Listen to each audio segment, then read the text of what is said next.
Nothing on this show is authorized by the Food and Drug Administration, and nothing said here is intended to treat, cure, prevent, or diagnose any disease. Contact your physician before starting a diet or exercise regimen, including supplementation. This is not medical advice and is for entertainment purposes only.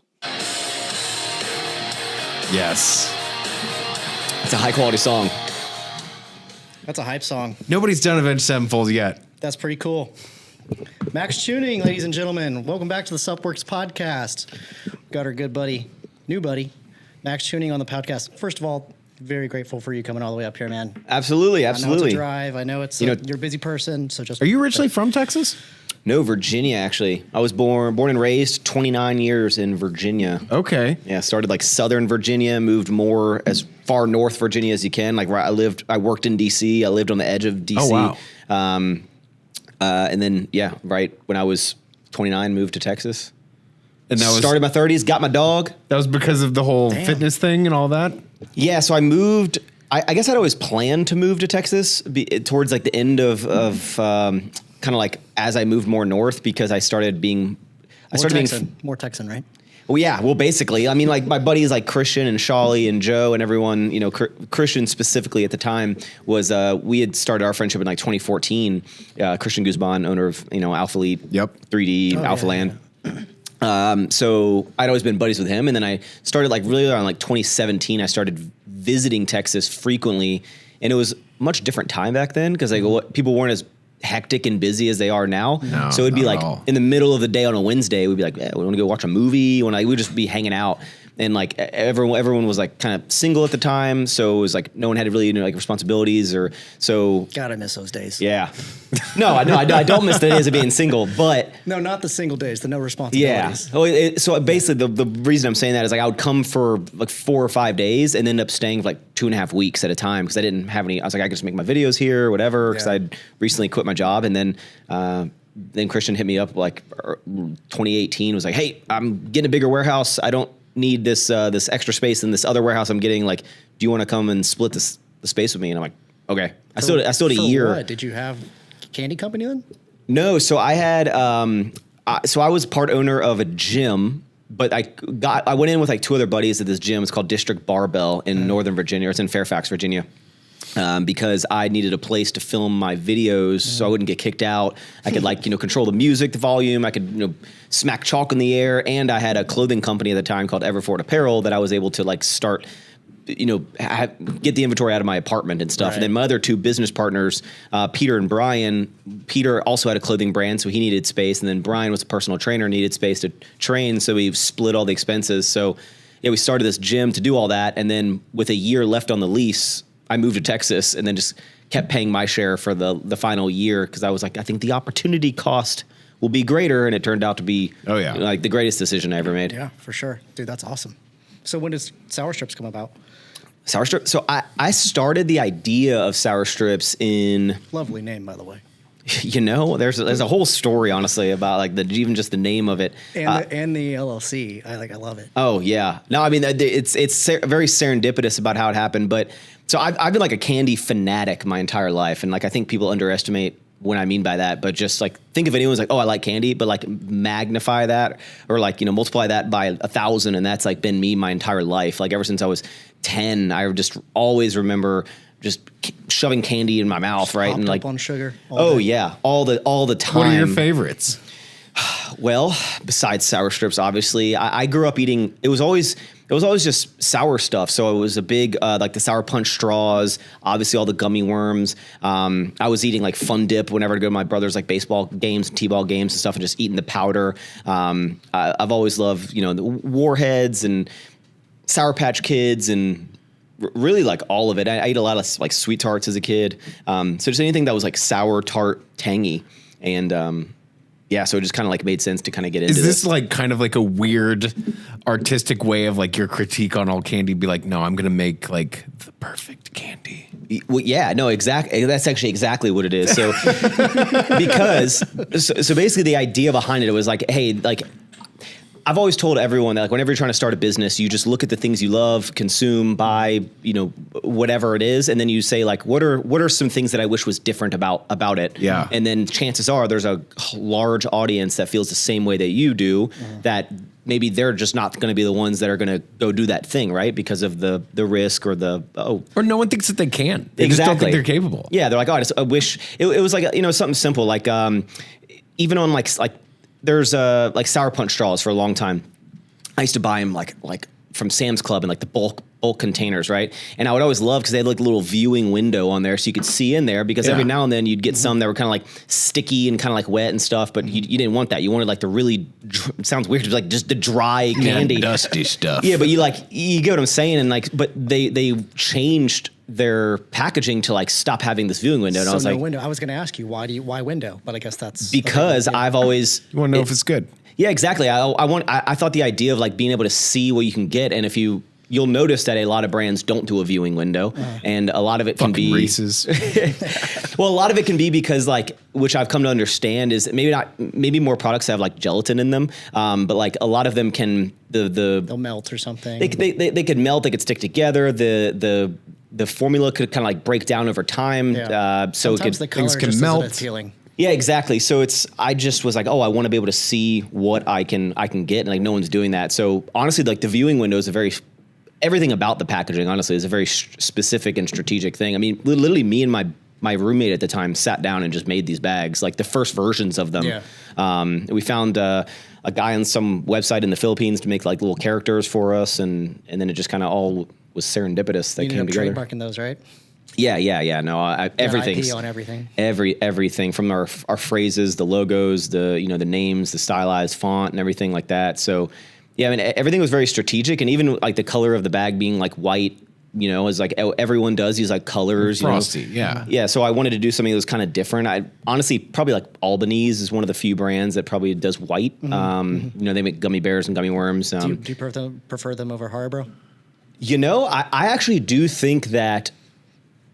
I really think like Albanese and like Black Forest are, I think, it's not that they're better. I think they're just different, and I think I prefer that way. Like Haribo, They're like more luxurious in a way. yeah, like Haribo's like tougher chew and stuff. Yeah, It's very tough, but like, and almost like I like to eat it because of the chewiness of it, Yeah. right? It's like a subgenre of gummy. Yeah, exactly. Haribo's got their own thing. But you eat an But the Albanese has a little bit more of a punch in the flavor, I think. Yeah, I think yeah. punch up the exactly. flavor But a it's like, it's a whole different kind of experience. So it's not to say like one is necessarily better. It's just a different enjoyment of it. Yeah. little. I'd agree. I like the window. I like Albanese. Because it's like what you see. What you see is what you get. Yeah. You know exactly what you're buying. Yeah, I mean, and that was... It is a and punny way of being transparent. It is a very, very punny way of being transparent. No, I liked the idea of being able to see what you get, and also not being some tiny little window hidden. It's more like, hey, loud and proud. This is like, we love the way that our candy looks. Yeah. So like, you should be able to look at it too and see what you're getting. And You have to be very colorful in candy, I think. You got to be colorful. yeah, I had some pushback originally when I launched the white, because I said, the way I thought about candy was saying like, look, it's like ever since I was a kid, What was the pushback? Was somebody else saying maybe black instead? Because yeah, so let me like to preface that is like, so I've gone up and down the candy aisle, like even now, like when I go into a gas station, especially now, I walk down the candy aisle. Same. But Got I to look at the competition. yeah, well, I'm always like, because what you're looking for is something new. Because as a kid, you would always notice when Trolley would come out with like a new something, right? Yeah. Or like you would notice, because it doesn't happen very often, unlike maybe the energy drink space now, where like every day there's like a new something in there. The candy space is very rare that one of the legacy brands would come out something new, and when you would notice it, because it's been the same 25 products in the stores every single time. So I was like, okay, I just need to get something that stands out from someone like myself. And if you like sour candy, not only will you just notice in general something's new, but like if I did a white bag, like that's going to stand out, because all of the other ones are just bright, colorful ones. And even having the viewing window. So I knew that people would like recognize it. And then I was like, once people try it, if they like sour candy, I know that they'll like this sour candy. And then that's why I wasn't super concerned with having like a premium price on it out of the gate, because I couldn't compete on price, to these billion-dollar conglomerates. So I knew it was like, okay, I think people will pay an extra $1 for what I think to be a better sour candy than maybe some other options. So I went with the white, and then some of the pushback was, Maxx, you idiot! Like, no one does white for a reason. Like, obviously, these big companies, like, they don't do white, and they have all this money, so like, there's a reason why they don't do it. And I'm like, well, yeah, and that's why I'm doing the opposite. Like that, Yeah. you know, like because they all do this for whatever reason, that's why I'm going against the grain. Yeah. Like no one does the giant viewing window. I'm gonna do a giant viewing window. No one does white with color. I'm gonna do the white with color. I think it makes you sell more product. Yeah, I like to think so. And even like the resealable bag is another. You might not want to eat the whole thing. I always do. What's up, everyone? TK back here. I'm going to talk to you guys about the Suppworks podcast. For everyone that's been listening in since we started this thing in January, I just want you to know that we are so damn delighted to have you guys as listeners. The audience has grown, the engagement has grown, the viewerships have grown. It's been pretty wild to see. But with all this growth, you know, it comes with quite a cost. And that's why the Suppworks podcast is looking for sponsors. Now, we have started off with some sponsors in the beginning, and they were great partners. But to be honest with you guys, I never really charged them because I didn't feel like our audience was large enough to basically pay for whatever cost I was having to expend in doing the podcast. And just so you guys know, these podcasts, they cost a lot of money. We got to fly someone in. We got to put them up in a hotel. We feed them. We usually take them out to some sort of event. It adds up. It costs quite a bit. And we subsidize these costs with sponsorships. So if you own a business, whether it's in manufacturing, you're a raw ingredient supplier, you own a brand, maybe you have some sort of supplement or CPG type service that applies to the supplement industry or the CPG industry as a whole, and you think that our audience, which is usually movers and shakers within the CPG industry, you're talking CEOs, owners of businesses, top sales executives, and then the whole gambit in between super users all the way up into founders of companies basically listen to our podcast. If you think that audience is for you and it would work for your business for us to advertise on this platform, hit us up. Just send us a DM, send us an email, tk@nutrimedia.co, or send Joey a DM, and we can talk about our sponsorship packages. And basically you get this. You get a 1-minute table read where we talk about your brand, and obviously this has got to be something that we approve of and we support. But if there is a good partnership there, reach out. Maybe we'd be interested in having you as a sponsor. So if you want to sponsor the Suppworks podcast, just go ahead and hit us up, and you can have your table read right in the middle of the podcast while we do our breaks, just like now. It's a differential, and it's also like, let's say if you're ever to sell the company someday, you're a differential to the portfolio as well because you're different. Yeah. But you're now saying that you're having counterfeits and stuff like that. That was funny. Yeah. Yeah, especially in like the THC space. Really? Oh yeah, there's been like probably 4 to 6 times that I've had little people tag me in like little dispensary stuff where Are you just litigious on that stuff? To be honest, most of the time especially most people who are, especially in maybe the dispensary world, like they're just trying to make some quick, fast buck and like they're going to move on. Most people get scared when you are a bigger company saying, hey, don't do this, right? And when you have a backing of a reason, you're not trying to like just scare them. You're like, hey, like you can't do this, like kind of thing. Like I get what you're doing, stop.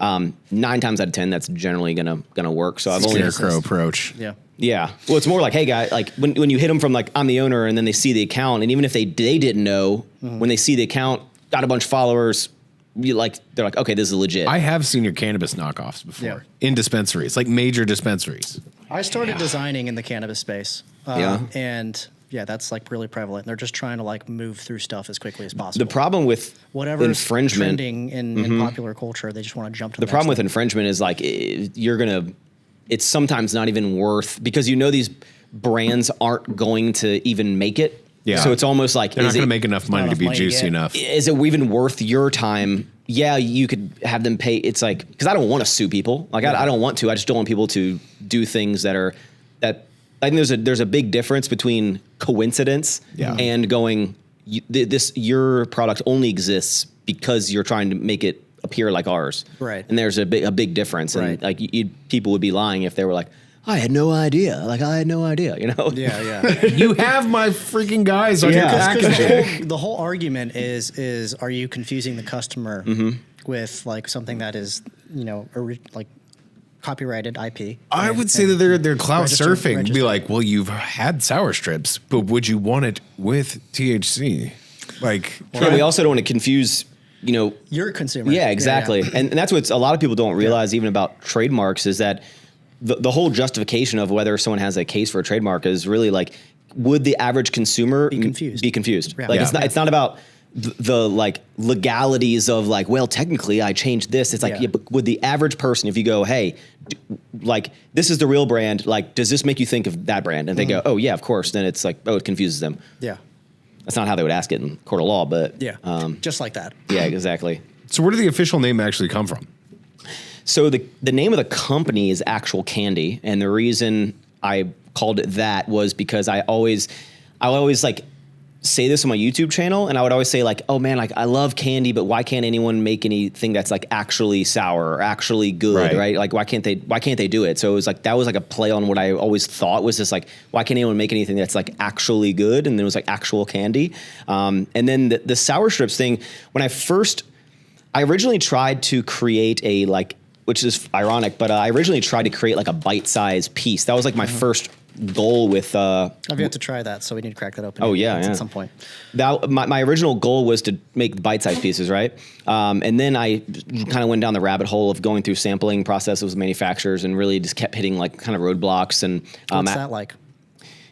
well, Probably terrible. yeah, I mean, when you're starting out, you have no, because I don't have like a background in CPG. I don't know a bunch of people in the candy space. I don't have any connections to giant manufacturers, right? So you're essentially just Googling, candy manufacturers. And at the time I was like candy manufacturers in the United States, people who make candy, bulk candy belt. Like, I'm just going down this rabbit hole. And I had this like a little list in my old notebook of like all the different suppliers I'd reach out to. And a lot of them were smaller, I don't want to say like mom and pop, but they were just local manufacturers on like a regional level that like probably making for all the gas stations. Exactly. Yeah. So, but even then I wasn't requesting the volume to anything that would like put them out, but they would just basically be like, hey, here's what we can make. You either you like it or you don't. You don't really have an option to formulate with them. That's just Correct. These are the flavors we have. You can buy this. And it's basically just like a white label, but everyone gets the same one. Yeah. And it's all up to your branding. So I just basically couldn't find at least even a starting point that I really, really liked, right? Yeah. And then, because I originally was going to call the company just like Strips,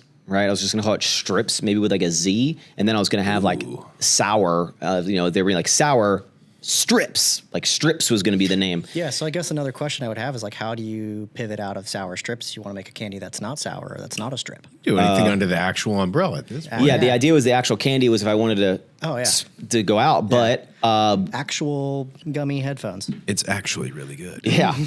But I actually don't have any intention to come out with anything that's not sour. I think we're a sour company, and even when I had the idea for the bites, I had to go through. I was like, do I call them sour bites? Do I use like maybe the same stylized font so people recognize it? But I didn't really plan on sour. I mean, I was hoping it would, but like sour strips blew up so much that people just recognize the logo, the brand, right? And the name. And, it's a generic name, but when someone says like, pick me up some sour strips, you know what they mean, or like. That's the beauty behind it. It's such a generic name. I mean, it's like General Electric. Well, so my reasoning behind this was I used the analogy of I wanted to be the Kellogg's Frosted Flakes of candy. Yeah, that's what that is, though. Because if I said, like, pick me up some Frosted Flakes, and you go in the store, you would have Frosted Flakes, but you could also have Generic that are called Frosted Flakes, but to get regular Frosted Flakes because they have the brand. Like, people can call them Frosted Flakes, but like the real brand. And I was like, what if I do that with this? What if I take this generic phrase, which I had never really heard anyone call candy sour strips, right? Nope. As a name. So I was like, oh, that makes sense. And then I remember on my Instagram, the night that I was to go back a little bit before that. So when I moved from Virginia to Texas, I actually like paused the whole conception of sour strips because I had some business partners at first, because I kind of went off my buddy Christian, who started 3D, and he had some business partners, the Congo guys, who were, Prime and Alani. Oh yeah. Huge. And so I was like, okay, Christian's super smart. He has this energy drink and he has business partners, so I should get business partners. So I found like two of my buddies who were just real estate guys, but like just big business guys. They're really, really wealthy, really knowledgeable. And I was like, and they said that like we'll figure all this out. we'll run the business. You can just be the face of it. And I was like, perfect, great, awesome. I don't know how to do Exactly anything. what you want. Yeah. Yeah. You So had the audience at the time. yeah, exactly. So I was like, all right, let's do that. And that when we kept hitting all these roadblocks, and then we just kind of like it fizzled out. And then about 6 months went by, and during that time was when I was moving to Texas, and I was just like, all right, there's a reason why no new candy brands come out because it's just too damn hard. And then one night I was driving back, and I was like driving back to my house, and I was like, I really want to start this back up. Like I really think I can do it. So I set out on my own little adventure and was like, all right, let me hit up all these manufacturers again. Let me go back down the rabbit hole, and then when I came up with the name, I searched on Instagram, and Sour Strips, the handle, like was available, and I was like, oh my gosh, that's like a really easy like name. Did you search like the USPTO? Yeah. Well, I mean, I searched that, and then I went to like GoDaddy, and it was like sourstrips.com is available, and I was Oh like, my goodness. oh shit. Yeah. So You'd I have like to buy all that stuff. yeah, everything was like, I mean, actual candy, and I have so many other websites actually. Like it's actually wild how many candy companies didn't buy up all the sour this, sour that, and I have all of them. I have like 7 other sour something. balls. Smart. I have a lot of stuff. I have. He's very sour. He's very sour. I don't want to like sell them because I don't want people to like try to like take the rest of them? or no, not like take that idea and run with it as a thing, but like, Then you should hold the URL ransom. oh yeah, no, I have a lot of versions of this, and even variations of Sour Strips, honestly. But Did you get sour stripes? Because someone's going to try to do a stupid knockoff. They're you know, just I gonna don't put an think E I in don't it. think I actually have Sour Stripes. Get this man his GoDaddy account. Yeah, now I got to go get Sour Stripes. But I have all the other variations of it. is a sour strip. Silicon job. Valley joke. So going back to like sourcing, manufacturing, and all that, like, what was that process like going in on it? How did you feel when you found the guy who was actually going to do it? Relieved, you know, and and then with like manufacturers, it's hard because And how do you negotiate your first order? Like, what are your expectations for something like that? well, we kind of went big on the first order. Our first order was like 20,000. No, well, so we actually ordered like 60,000 bags for the first order because the way that I figured out launch. So we launched September 9, 2019, which was my 30th birthday, and I basically kept hyping this whole like. I had this secret project I'm working on. I called it Project XX. And I was like, it's something's coming. Like, you're going to love it. You're going to love it. It's not in the fitness space. You're going to love it. And I kept hyping it up for like, it was like a long build up, like 7 months. Some people were even saying like, Max is way too far ahead. I'm like, no, I want you to like burn this into your skull that like I'm working on something. So I knew I had this like number in my head that said, okay, I think I can sell this amount of units on like the launch. Because I basically said, the product either needs to sell out like the first day or it's not going to work. Like it has to sell out. Like it has to be this instant hit or else it's going to be a flop. So I can't have, it did okay, it did decent. It's got to wipe the floor with it. So I basically ordered 60,000 units and I spaced them out over like a 3-month period. So the first launch was 20,000 units. So we sold out in an hour. And then we launched 20,000 units again when we were able to restock like 1 month later, and I sold out in 30 minutes. And then we launched 20,000 units again 1 month later, and it took a little longer. It was like an hour and a half, and then it started getting slower after that. It was like 3 hours a day, 2 days when we'd restock. Because at first I was like, oh my God, we're going to be this hype candy brand that we're just going to sell out. I don't even need to get in stores because I'll just be an online candy brand. I'll D2C. Were you selling individual packs? Were you doing kitted? Were you doing We were varieties? doing 3. So I didn't even know. I didn't know anything, right? How were they being packed and delivered to you as a case pack, master pack? In 50 packs of these. Okay, so you're breaking them down yourself. Yeah, so we're breaking them down, and I was like, okay, I don't know. So I basically told people ahead of time. I was like, look, this secret project's going to be $19.99 plus shipping, and I said I'm going to charge $5. So I was like, save up $24.99, $25. That's what the secret project is. Before you even know what it is, this is the cost you're going to get into. So that's not a huge ask. Yeah, exactly. Yeah. So I was like, and I was like, it's my 30th birthday. If you want to support that's me, pretty brilliant, boy. Yeah. So I was just like, I was like priming Don't them. deny me on my birthday. Exactly. I said, I thought you were my followers, my audience. I was like, if you've ever wanted to support me, you got 6 months. I was like, save $25. I'm literally asking you to save $25 to give to me, and like you're gonna get something and you're gonna love it. Just trust me. And so we launched them with 3 packs, I think. Yeah, 3 packs to start. And that was the offer. 3 packs of candy at $25. Maybe it was 6 because 3 wasn't. That sounds like a pretty good margin. Yeah, no, but it wasn't really. He tried to make something brand new. I guess we're doing 6 because even now 6 is $19.99. So I would assume maybe you give him 6 packs. But when we were throwing them in USPS poly mailer bags and shipping them out, and at the time I didn't have any space. We started the business in like a 12 by 12 spare office we had. So we would get the deliveries of pallets through the warehouse, and then we would break down the pallets and then manually carrying them into this space. So they'd be in climate controlled space. And then we'd rebuild the pallet inside this like 10 by 10 room, like way smaller than this. And then we would use like a conference room to pack all the orders, and I'd hit up my followers and be like, hey, who wants to, make some money and like come pack some orders? Yeah. And it's funny because some of the people that came that day are now some of the highest people in the company. Like one of the guys that started awesome. packing orders is now the head of operations. A girl that came in because I wanted to make sticker packs, and I ordered them through some website. They wanted to charge me like some crazy amount to make the pack. Cause they're like, oh, it's, $1 for the pack, but it's 75 cents to put the pack together. And I was like, that's crazy. I was like, I can probably pay someone $10 an hour and they'll do way more or something. Yeah. So I hit a thing. I was like, hey, I need some sticker packs stapled together. Like put some stickers in, put the header card on, staple them. And this girl, Callie, was one of the ones that came in and sat there and did all these stickers. And now she's the head of social and like runs all of our events and everything. So phenomenal. What a great story. It's really, really cool. And awesome it's story. Actually everyone in our company, besides recently, we just hired a remote inventory analyst. That's the first employee that I've hired that has any sort of like previous experience, comes from CPG. Every single other person that works for me in the warehouse or in the ops has just been day one, like in the warehouse, and worked their way up. I like that you found a whole bunch of people that were confident enough. They'll be like, we're just going to figure this out.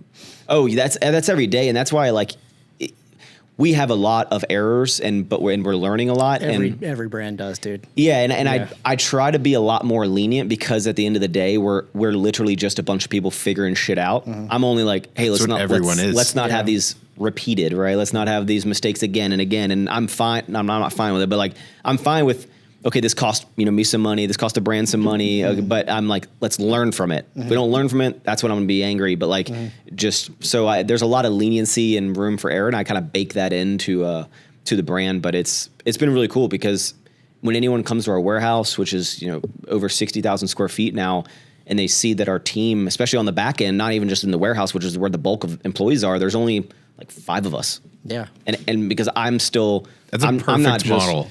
Yeah. Jeez, that's crazy. We've got 7 people here, and it's a lot. Yeah, and I think it's also like I'm extremely hands-on in the brand. I'm not just the face of the company. That's why I can tell you anything about anything. Yeah. I think that's something that I personally find really appealing about your content, is because I feel like I personally can relate with it because I have similar struggles. Yeah.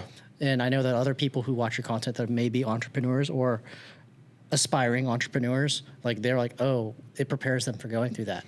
Yeah, it's super cool. And with the whole vlogging of it, of how I've evolved my content into being able to just share my life. So now maybe if someone came in now and saw how my life is or what I'm doing, they can make some judgment. But if you've been watching my content, you'd be like, oh shit, I remember when Max talked about this brand. I remember when he launched the brand. I remember him talking about all the struggles that he's having. I remember him like stressed out about getting a bigger warehouse that was like 3 times smaller than the one I'm in now, and was like, breaking down because he was like, oh shit, like what if this is a big commitment? And like, so it's like they've seen the entire journey. I think it's a really cool thing to witness. So, which has greatly helped obviously the sour strips. And I'll get comments sometimes that are like, sour strips would never be what it is if you didn't have your audience. I'm like, well, probably not, but I spent 7 years. That's also kind of the point. Yeah. And I spent 7 years. Fuck you, buddy. Yeah. You're just mad you don't have an audience. No one gives a fuck what you have to say. Well, I'm telling you right now. I'm like, go. Like anyone can go out and make content. I was like, I built the audience. I spent 7 years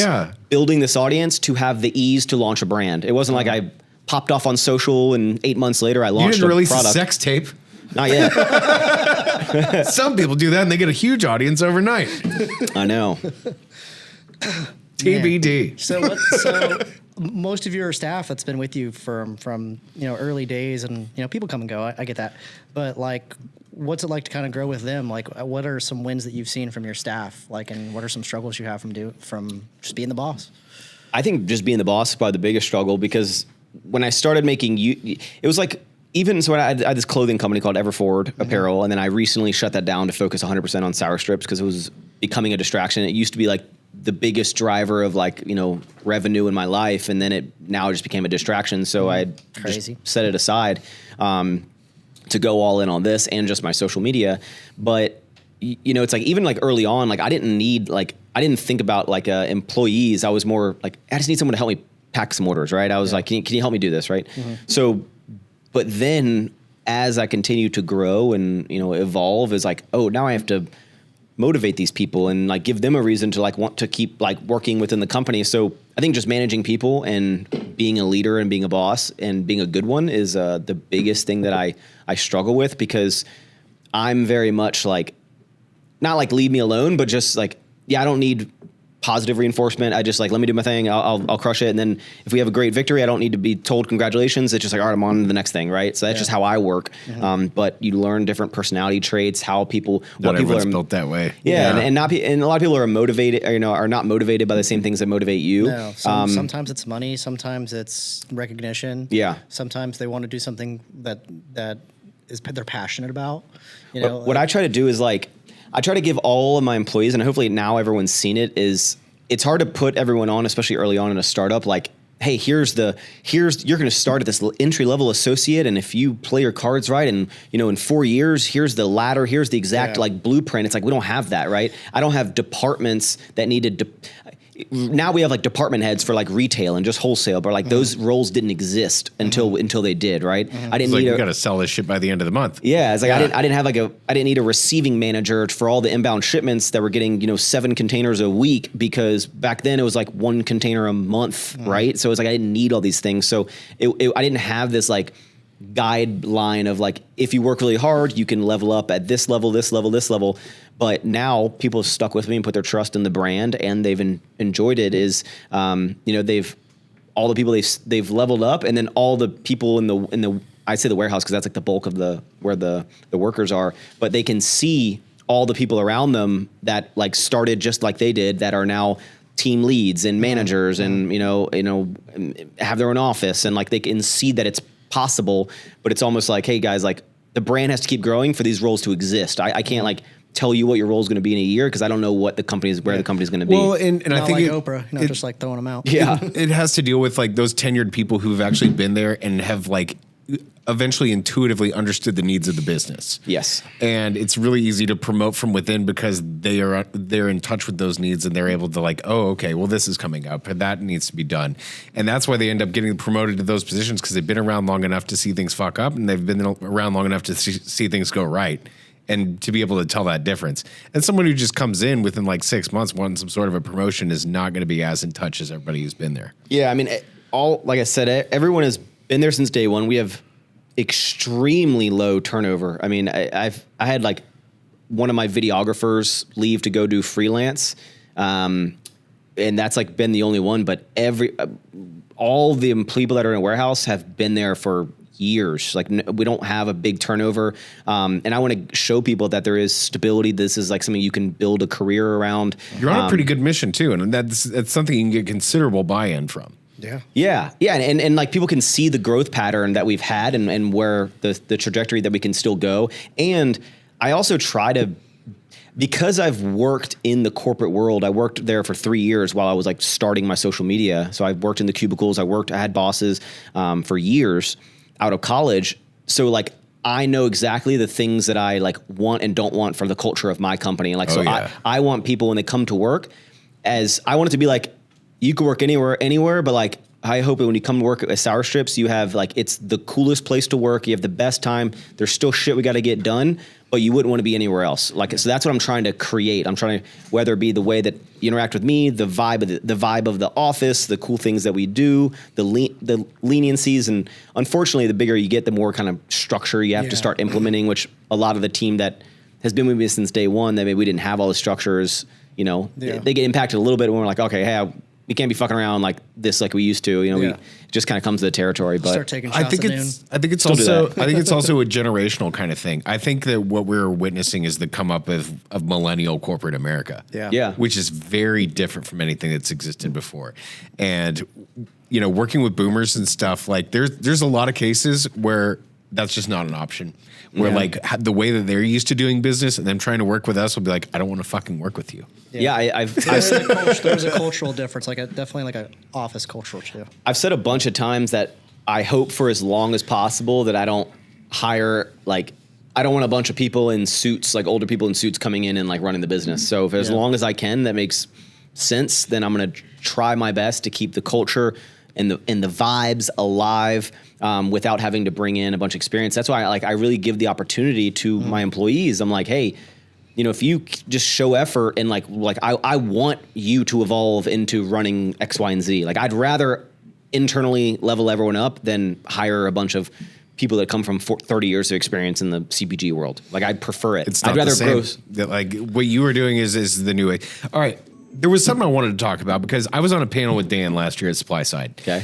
And that's when him and Ghost were in hot water with like some whatever consumer group that was saying that like him and then like a handful of other brands were doing these flavor collaborations with like candy companies, and it was targeting their products toward children, which I thought that was a load of hooey at the time. Stupid. But I also said adults eat candy too. Like that's the other thing is like the problem is like, let's just take like Reese's, for example, or even Sour Patch Kids. Like, we're up there on stage as adults, consumers of Sour Patch Kids, and we like them. They're nostalgic. They're from our past, but it's because, we were kids once, and that brand has been around for decades. Yeah. A very long time. And to say that you make that stuff for children isn't entirely accurate because a lot of people consume candy, and it's not just children. Children like it, sure, but adults consume that kind of stuff too. And I said, what is the real problem? Are there no candy brands for adults, or there's no candy brand exclusively for adults? Or is it just the fact that the candy industry itself is in that sense that kind of non-competitive to where there hasn't been any new entrants into that realm? I agree. And I feel like you're one of those new entrants. And it's not that, yes, kids will absolutely love your product, but so will everybody else. Well, I say one of the things is like, that's why we went with like the kind of aggressive fruit characters, which they're is sour too. Which, the candy's good. Yeah, their demeanor is sour. But like also like the character design was also like, and I have a bunch of other variations of these characters that some were like more aggressive, some were more kiddie, I guess, like more cartoony. But I wanted to do something kind of like aggressive because I literally said that I feel like every candy brand is just, it's for kids. And I was like, why can't any candy brand be like targeted for like everyone, or like the 30-year-olds who like eating candy, like a cool brand that doesn't make you feel like you're eating like a happy little like a little gummy bear with like doesn't have to be cute. Yeah, exactly. I was like, I want to be your audience cool. is mostly like fitness oriented, right? Well, yeah. I mean, at the time it was. Yeah, it was this weird thing. I just happened to be in the fitness space, and then little did I know that launching. I think that launching Sour Strips into the fitness space was like one of the most unexpected, like smartest things I could have ever done. Totally unexpected from my perspective. They got calories to burn. Because we were at Glaxon when he did that, and I was like, I don't get it. Yeah, because a lot of people are like, does it have protein in it? Is it creatine? Is it like healthy? Right? Yeah. And we'll go to tons. We'll go to a Gymshark event. Like there's another one coming up. Like a functional. Yeah, people always ask that. We're like, no. Or they'll ask like, does it have weed in it? Because it looks like a potentially like a THC kind of infused brand. But just launching it in there, the way I look at it is like, if everyone who like sees this brand sees that all their favorite fitness people are enjoying it, it shows that like, hey, you can enjoy these sweet treats, these sour candy, and like still be on your journey, because most fitness people are really conscious about what they consume. Mm-hmm. So it's like if they can fit it in, and there's some benefits like a pre-workout kind of carb, right? But if they can just enjoy it and they're eating it, then maybe it opens it up to more like, oh, then maybe it's not, I can enjoy candy. I don't need to like, I mean, I do it all the time, but like I don't need to, pound 7 bags at one time. Right. But like I can enjoy it throughout the week. I think there's a lot of messaging behind this brand, and one of those things is like, don't forget to enjoy yourself. Mm-hmm. Like that's part of like the fitness influencers and stuff being able to consume this. Like I said, they got calories to burn. And then one of the other messages is, I'm coming up against big candy to liberate it from just children. Mm-hmm. That candy can be for anyone and for everyone. And I think those are like really, I really hope that, like actual candy just explodes in this way that kind of like shoves off those consumer protection groups that were saying like those flavor collabs. Well, he's already picking up like this children. whole millennial demographic now, who kind of probably weren't large candy consumers for a while. Yeah, but And now you have the whole new demographic that's like, it's definitely not something. to say new, but it's like they're now being reintroduced into candy because like I don't go and buy trolley and all that stuff. Your stake is definitely in the ground, and I think it If I'm gonna buy definitely candy, needs to be there for I'm gonna all buy of sour mainstream. strips. Yeah, Because like I feel like there's a relation to it. Yeah, and I think that's what's been so cool. And the brand has grown, which is, I think, the dream for anybody with maybe a following or presence that this happens. But the brand has, like,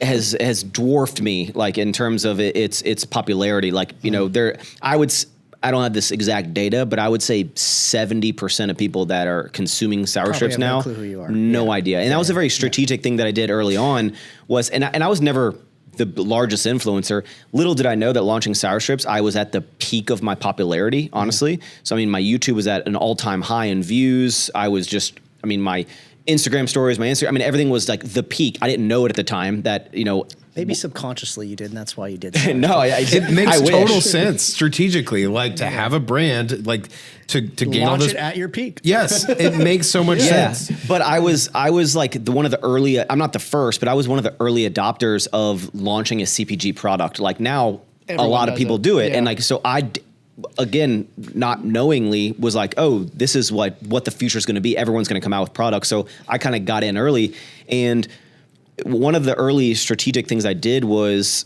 like, on purpose, I was like, I don't want anything about me on the packaging, on the social. I think the second or third photo on the social has me in it, but other than that, I've never been on the social. I never on sour strips put like founded by Maxx Chewning. You know, I never did that. I've never gone on the sour strip, say, hey guys, I'm the owner. Never done that, and that was on purpose. When we did stuff at HEB or Target, I never had like my face in there because not only am I not popular enough, I think, to be recognized, and, you know, outside of my little bubble, but I was like, I want it to live beyond me, and now That's exactly what's happened. yeah, by number I couldn't even imagine. I never planned on. It's like you want it to get really big, but you don't. When it actually happens, you're like, holy shit, this happened to Worked. me. Oh God. Yeah, but the success is, I think it's a lot of. I don't like to downplay the hard work and the success of it, but There's there's some falling up. there was a lot of just things that happened in the world and life that I'm like, oh, that really helped us at that time. Yeah. Oh wow, that was Yeah. huge for us. Well, Did you launch this in like the COVID-ish area? So here's Kind of. here's like the way that sour strips, I think in my mind, just became what it is today in terms of its popularity. It was I did this huge hype. I got in like 300 influencers before it even launched, of saying like, I had this product, like, do you want to be a part of like the launch and like all this stuff, and like sent it to all these people. And I launched it at the peak of my popularity. So that was like one big thing. Then we had this huge boom because everyone was like, what is it? Right. And then, you know, COVID happened, which boosted our online sales. Like, That's what I was thinking. through the roof. I mean, just like cotton candy, which is one of our slower selling flavors. We launched that on our birthday right when COVID happened. And it was like the most ridiculous like launch we ever had.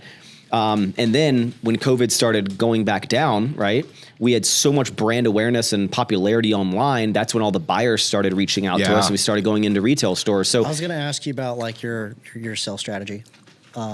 strategy is just kind of sit around, wait for emails, honestly. That's crazy. Yeah. That's crazy to me and amazing at the same So time. Target reached out to us. Target reached out to you. Everyone's reached out to us. We haven't reached out to any retailers. How do they find you? So Stalk you, slide in your DMs. I could probably guess your email. So, and again, I think it was like right when COVID dipped down. So this was October 2020 was when Target reached out to me. They sent me an email, and I remember putting it on my story, like the came through the dealer portal on our website and said like, hey, we're interested in blah, blah, blah, blah. And I remember putting it on my story, and I blurred out the person's name, whatever. And I was like, oh my God, like Target, right? Crazy. Yeah. So I was like, Target, email me. 1 hour later, Walmart emailed us. Oh shit. And what's funny is they go, hey, we're potentially interested in bringing this in. Please don't post this on social media. And I was like, They were fucking stalking yeah, you. they saw that Target reached out and they're like, let's do it. Wait, And- did you on your story or on the Sour Strip story? No, my story. Okay. Yeah. So I was like on my personal story. And then it's funny, like even HEB, which is our first kind of like a retail partner we got into, and they were like the best ones because it was just such a good, they're great. And like They're just local. You can go there. Like, yeah, and Yeah. I personally have stocked the shelves there, like Yeah. delivered to the back and inputted it in their like old computer system like 20 times, like put in my car. So I've done all that, but like they were like, they've just been the best. But when they reached out to me, it was like maybe a year after we launched the brand. And what's funny is the person who emailed me, then we've had on a call, and then the girl sent me a screenshot, a text message. She goes, hey, check this out. The day that I launched the candy brand, she goes, she sent a message to her manager at HEB and was like, hey, I follow this guy on YouTube. He just launched candy brand. Like, we should really keep an eye on this. Like, so she sent it to him like the moment I launched it, which I guess then sparked it. So it's been this very serendipitous. So your personal social media has been a huge, large, huge. Yeah. And I hope that it, like, the content that I make is, in the fitness, but I'm also not a controversial figure. I'm like a personable guy. So it's like when I get on the phone with people and they meet me, I'm like, hopefully I'm wooing these people over. I'm not some making crazy weird content that they would want to be associated with it. But Well, shit. I mean, you came to this podcast. It's pretty cool. I know, right? But every single retailer, I mean, I guess when you start with the big ones, it's, kind of a domino effect. But Yeah. we have personally not, like, I have not, and the sales team is me. Like, I am the one, Okay. every email. How did you get into convenience? So distributors started emailing us. Yeah, that's a Okay. whole DSD network that's really complicated, right? So, like, do you manage all that? So Yeah. you know, like, who goes where to what? Well, so no, I don't even, so that's the thing with candy is we don't need to have like boots on the ground of like our internal You team. just send to a distribution and then they get So it. we just have a lot of independent. So we're with like McLean and Cormark, which are the ones who distribute to Walmart, 7-Eleven, and others. But a lot of our wholesale a lot of our distribution is just independent distributors. So they're Yeah. not like big names, but They're regional, they move yeah. a lot of product, really specifically in like the Los Angeles, California area, Really? and then in like the greater Detroit, Michigan area are like honestly the two biggest. That's interesting. Distribution, like we just have so many distributors, and we move stupid amounts of candy in those areas. And What would you say your largest, like, who allocates the largest amount of inventory right now? like just like which client? Yeah. Target for sure. Target, yeah. Oh yeah. I mean, last week we sent. Shit, I think we bought all these from Target, right? Yeah.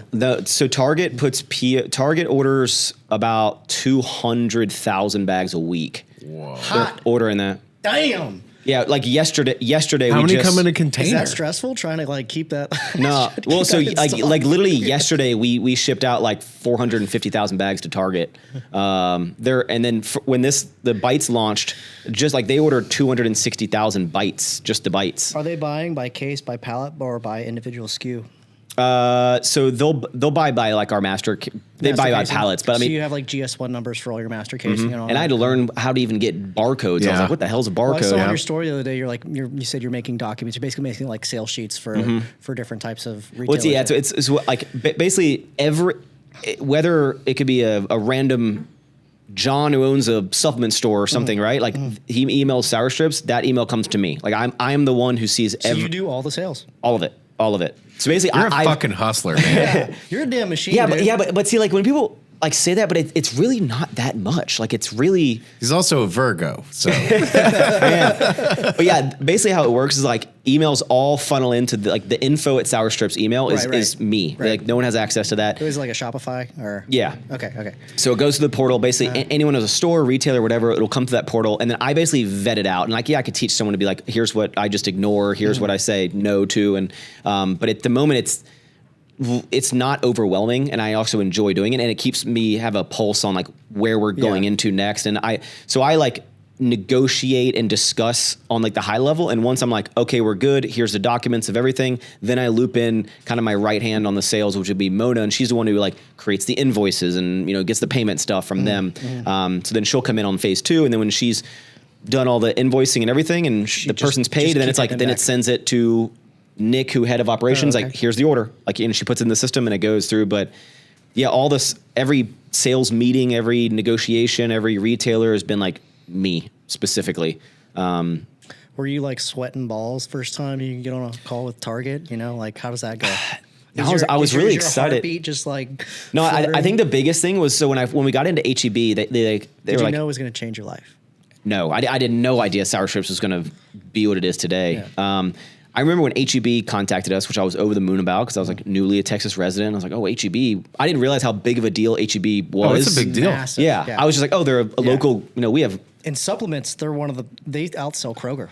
Yeah, well, I think they're like the number 2, like just for even only having like 300 in some stores, their volume is, they just move numbers. Yeah. So they contacted us. They were like, hey, we'd love to get you in, and hey, we'll get set up as a vendor. And I was, now I don't do like the vendor setup stuff now, luckily, because I don't like doing that. So now I pass that off. You probably have a templated process by now, having been in large vendors. Well, the problem is like they'll be like, hey, set it up in our internal system, and a lot of them are like archaic looking, like archaic. It's like Windows MS 95. DOS. It's like DOS. Yeah. So some spreadsheet. So yeah. They So want to know weights and dimensions on everything. And so early on, I set it up all with HEB, and then after we got in, I was like, okay, like, so when do we get the order? Right. This is like super early on. They go, well, no, like you're in our system, and like stores can order, but now you have to go like convince these stores to order. I was like, Got to go campaign. I was like, what?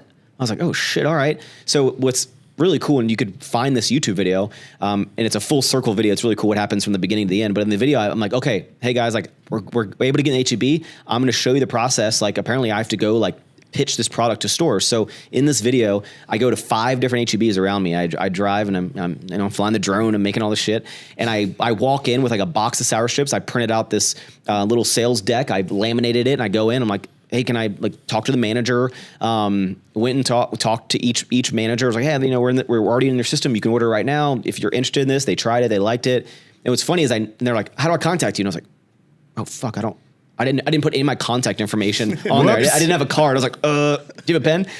So I walked all these 5 HEBs, and then by the end of the video, one of the HEBs was like, hey, yeah, we want to like bring some in right now. And so at the end of the video, I actually got to bring in product and you like cold close someone on one video one day. Yeah. That's fucking great. And it's funny because in the beginning of the video, and I'm like, I go in the back to talk to one of the managers, and then I'm walking back in the aisles. I'm like, man, guys, like this is so cool. And like Christian is already with 3D in HEB, and I was like, man, imagine one day if like one day Sour Strips and like HEB in 3D are like in the same store. It's gonna be wild. And at the end of the video, like a planogram, we got to put Sour Strips on this end panel, and right across from it was 3D. And I go, what the fuck is this? I was like, it's what I said in the video. It was like the most cool story to watch because I was like, I didn't expect what happened. But so we like got into these couple HEBs, and then what happened was they started doing really, really well. And then all of the other stores start seeing all this data, and then were they using like spins or something like that? Do you know? I don't actually. Does HEB? I don't think HEB puts information into spins, but they just internally, all the category buyers like will see like what stores are doing well, or the regional managers.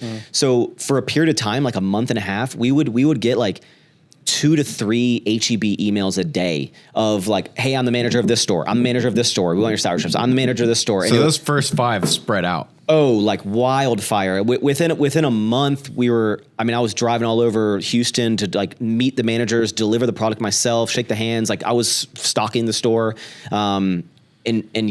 We just rapidly grew. And then we started doing these huge promos. So how often were reorders from there? Oh, weekly. All right. Yeah. So the next question is like, okay, you're getting this traction and everything. How did you approach the scale up? Because all of a sudden you're going to have more demand. How you have to move to manufacturing eventually, because pretty rapidly it gets out of control. Yeah, and I didn't know, right? I didn't know of like, how am I going to afford this? How do I scale properly? I didn't even know like, when I launched it, I was like, what price when people were like, hey, like what's the distributor price? I go, I don't know. I have let me like get back to you. And I was like looking up Omni calculator, like gross margin calculator. I was like, okay. And I was underpricing. You're like calling all your friends like, hey, what do I do this? Well, what's interesting is I remember talking to I was talking to one of my CPG buddies, actually Trey at Congo. And he was like, early on was like, you have to make it for this price because you need to sell it for this price or it's not going to work, period. And I remember going, well, I make it for a lot more than that, and I can't sell it for that. Yeah. And he's like, no store's going to take. They have to do this margin. Like this isn't going to work. And I was like, I'm gonna try it anyway. Yeah. And I was like, I'm gonna try it anyway. And so I just made up numbers, and now I have a very formulaic thing. If someone's like, hey, what price point? I was like, oh, start with retail, work away backwards. Exactly. Yeah, exactly. But like in my mind, that's why I'm interesting with my business, because I didn't start out of like, okay, I need to maximize this margin. I was like, I just want to make more money than Dude, come here. Dog's getting into the beef what are you doing? jerky What are you again. doing, buddy? I was just like, I don't really care how much money I make. I just want to make sure I don't lose money. Yeah. Like, I don't care if I make a couple cents a bag, which I was at the beginning. My margins were terrible, but I just didn't know. And I was just like, whatever, I'll make enough to buy more than you bought, so you can sell more. Yeah, and we've been profitable since day one, but now we're much more profitable than we were. You've got to like sort of dial that in and optimize. Economies of scale. Yeah. Yeah, not only just economies of scale on whether it be manufacturing, and now even recently, we've learned about even the box dimensions. If you can shave like a half inch off your box, you can save thousands over that because of how much boxes we're ordering. Right. But like I also was fearful of even I was raising my prices, right? So because I was like, oh, I've been selling to these distributors for this, and I was like, I need to make more money, like not so I can buy Lambos, like so I can afford to grow the business. Yeah. And I remember, and I used to think I was terrified to be like, I need to raise the prices, like I'm gonna get so much pushback. But I learned if you're just like, hey guys, like unfortunately, blah blah blah blah blah blah, like the price is increasing by this. Inflation also hit. Well, this is like a while ago, and I've had like 3 or 4 different price jumps, from the distributors because I started way too low. It wasn't because I was just trying to jack the price up, but every single time, to my surprise, it was just okay. I'm like, hey, the price is going to increase 5 cents or 10 Your sales cents. velocity is so strong. They're just not going to say It depends because sometimes you can increase the prices and end up with more sales. Oh, that's what's happened. Yeah. And I thought I was going to get this like pushback, but then I was like, I forget that like, oh, I make the rules. Like if they want to buy it, this is the new price. And if they don't want to buy it, it's out. So I wonder, struggle with that. Like, man, is there going to be a dip? Like, I don't want there to be a dip. Slow things down. I really just kind of blacked out over the past like 4.5 years, and there's a lot of like pivoting and changing you can do because you do have actual candy, and with that, say sales are dipping in this one flavor or something, you can just phase that one out and bring in something completely new, and your sales will just recover again. Like a new flavor will launch. Well, that's what. So the idea with bites, honestly, was because the strips, although super popular, I was like, look, I can't keep coming out with like more and more flavors. Like eventually it's too complicated to have 25 flavors of something. And this is what I always wanted to kind of come out with. But I was hoping that because we're having a lot of trouble keeping up with the demand or the supply of sour strips, and there's a lot of manual processes to get them into their final form, I was able to automate the bites significantly more. And so I was like, if I pivot into these bites, I think I can strategically pull. This is recently, really. I think I can pull some sales away from the strips, slow the strips down, which is really our bottleneck of the process of how it gets to this form. What do you mean, like the? Because these There's are a strip, then there's the salting, and then into the bag, and then because our co-packer these are all have to be manually packed. You're talking about the strip. Oh, you mean like okay? What They don't have a robot yet. Well, because so when you do like a rainbow, or when you do like when you do a what do they call them, duo or something like that? Those are manually packed. Yep. Yeah. By somebody like is that by weight or by are they actually counting them? There's 12 strips in every bag. Okay. Yeah. So like, does like a machine drop 6 and 6? No. So the candy comes in a bulk format for a manufacturer because right now I've been working on this for years trying to automate getting it in the bag like this. All nice and rolled up. Yes, and pretty. that's the problem. Yeah. So because if you go see like sour belts, it's just like a spaghetti. Spaghetti, exactly. Yeah. And there's a very specific reason of sour belts have been out for a long, long time, right? But I was like, why has no one brought this candy to the mass market and retail, right? And I was like, because it looks messy in the bag and they just drop it in and it's kind of made more for like, pick and mix bins. Yeah. So like I've seen those at like, festivals and stuff like that or carnival, Yeah. So having it kind of laid in this I didn't want to have it just dropped in the bag. I could save a lot of fucking money. It's all rolled up all nice and tight. And we're close to automating it. Like we're close to, but I've had. There is a way. There is always a way. There is, but I've had many, many calls with a lot of, flow wrapper machine, manufacturers, bag manufacturers, engineers and stuff like that. Yeah, a lot of it to create custom machinery, but it's just there has to be manual aspects to this to get it in the bag like this. Like the machine can't come from when it comes off the extrusion belt machine. Like getting it like that in this bag with this resealable with this opening is a complicated process. It takes a hand. Correct. That looks like a damn yin yang right there. Yeah, so it's a complex process to get it in here. Or did they all have unique folds that are to each flavor? So only ones that have different colors on the opposite sides we'll have them flipped over to have like a dual color kind of thing. So since like the rainbow has blue on one side, red on the other, but with most of our other flavors, we kind of made the outside a color and the inside, so we don't have to add this. Is there an added cost to doing that? No, it's I'm just wondering like slows how down. it's Slows it well, down. this is also the yin yang is just squished a little bit. Yeah, I mean that's just like set down in there, so it's like just laid. So you're saying the bites kind of alleviates that? Yeah, that's what we're hoping. I hope that the bites. Candy by weight, or is it about the same candy by weight? No, this is more. So this is 3.4 ounces. This is 6.35. So it's like double the candy. You're getting like double the candy for like $1 more. So that's actually really this good is value. premium priced candy. Like this, anywhere you go, this will be more expensive than something else this size. Like just period. Anywhere you go. Yeah. This. When you go to a comparable stuff to this, we'll be in the same ballpark. We'll be in the $4 like everyone else is. Maybe someone might be a slightly cheaper, but like the jump on premium cost that these are comparable to is not the same as the jump on cost this, because I do feel that there's a ceiling to a premium price of a candy. I think people will pay in the an extra $1 or up to $2 for this. But you can't charge like $9 for a small bag of candy. Like you just can't. I bet you can charge 5 or 6 if you make like those real decent big ones. Yeah, well that was the goal. Like them fat sacks What's interesting M&Ms. is like that. Like you can do that with chocolate though.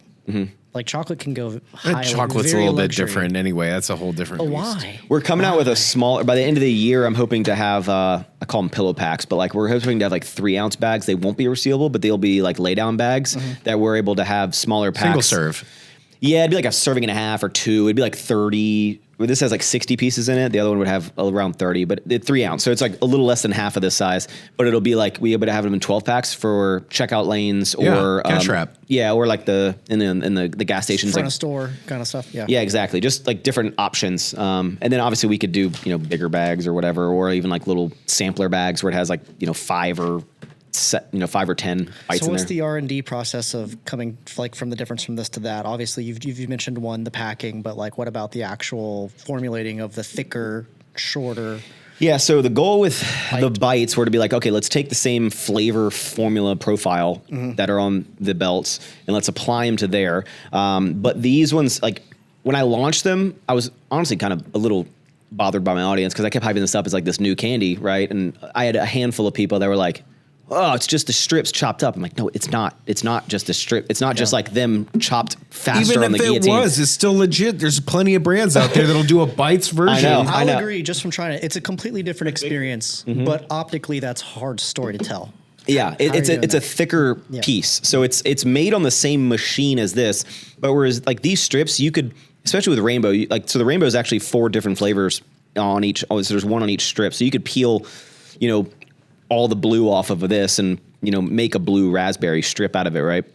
Whereas these ones are just 1 flavor with different colors, but you can like peel these, like you could peel them because they're it's actually 6 nozzles that produce. So we could do up to like six colors. So it's 6 nozzles that make into 1 strip. Okay. Whereas this is made on the same machine as this, but this like you can't peel these. This is a single formed kind of thing. Amalgamated together. Yeah. And what's good is that just because it's like more, I guess, whatever syrup and sugar that it makes? correct. It's to make like the thicker, you just can't do the same thing. And so the difference is they have to tool it in order to like correct. Get thicker. It's a whole different, it's not just like change thickness, it's probably temperature, speed, all correct that kind of stuff. Yeah, it's a whole like they have to stop the production of this and change it to be able to produce this. They can't like quickly do it. Right. And it's a whole new tooling. Correct. Yeah. And also with this one, this rainbow flavor should be familiar, but it shouldn't be identical because this is all the flavors mixed together to create this rainbow flavor, where this is 4 different flavors on strip. Correct.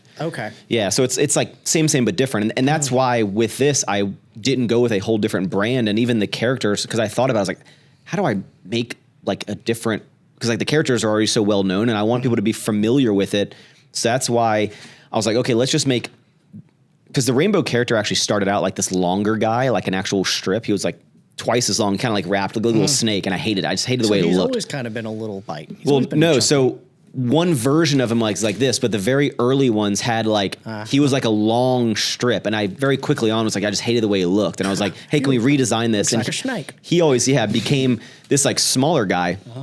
So I like to lean in to be like, oh, actually, it was this hint all along that we were going to do bites because I had, so I was like, Got different eyes. correct. So we the idea was to make him like the younger version of them, right? So he has baby strip. So we literally sent the little Madagascar like I love you, King Julian, like the little with the big eyes. We sent that to our designers like, hey, this is like, we're trying to like take our character and like kind of implement these features into it. So it's the same character with bigger eyes and a smaller mouth to make it more youthful, and I think it works really well. I mean, it does look like a younger version of him. Yeah. And then when we come out with other flavors, they will be different. I won't tell you what they are, but they're not just these guys on there because I had to change them. So they're different, but you'll recognize them. But I haven't showed them to the world yet. But I have like all the next flavors, like all the packaging is already done, completed, even future flavors of. So I have all the flavors that we've already done, are the bags already made of bites. And then I have like 5 completely exclusive to bites flavors, characters, like the whole bag's like already ready to go. Pretty well forecasted already into the future. That's why some days I'm just like, fuck, I'm just waiting on an email to send me because I can't do anything until I get like responses back from my manufacturer or like responses. I'm just like, we're filling orders and I already have the next like 10 flavors already done. Like it just, so long term, like with actual candy and obviously the stuff you've got planned, do you see yourself like maybe becoming a big candy company, like a major player, like a Mars or something like that? Do you want to be? I want to keep doing this until it's not fun anymore, you know? And then sell it. The number one question I get asked is, would you sell this brand? And it's interesting because like I've never been asked that before until I started this. I don't think you're done with it. Not by a long shot. No. I think the answer is that everything's always for sale. Just you got to be made an offer, and it's always. I would always be. I've had a bunch of like venture capital companies like reached out to me, but thankfully at the moment we don't require any capital to keep scaling our business because of me somehow managing the budget has done well enough. Do you have an accountant? I have an accountant, but then they like do my bookkeeping, but I don't like, I'm also the sales guy, but like I am sending every wire and ACH that needs to place a new order. I'm physically sending that wire. I'm managing the budget for everything. So I've done, I guess, like a decent enough job, but so I always write off all the VC ones because I'm like, I don't want someone just kind of telling you what to do. Yeah, exactly. You don't really need it. Yeah. I would be open. And it would mainly be a candy company, but like you're still doing well. Yeah, if a large, you don't need anyone's help yet. Yeah, if a large like conglomerate came in and was like, "Look, Max, we love what you're doing.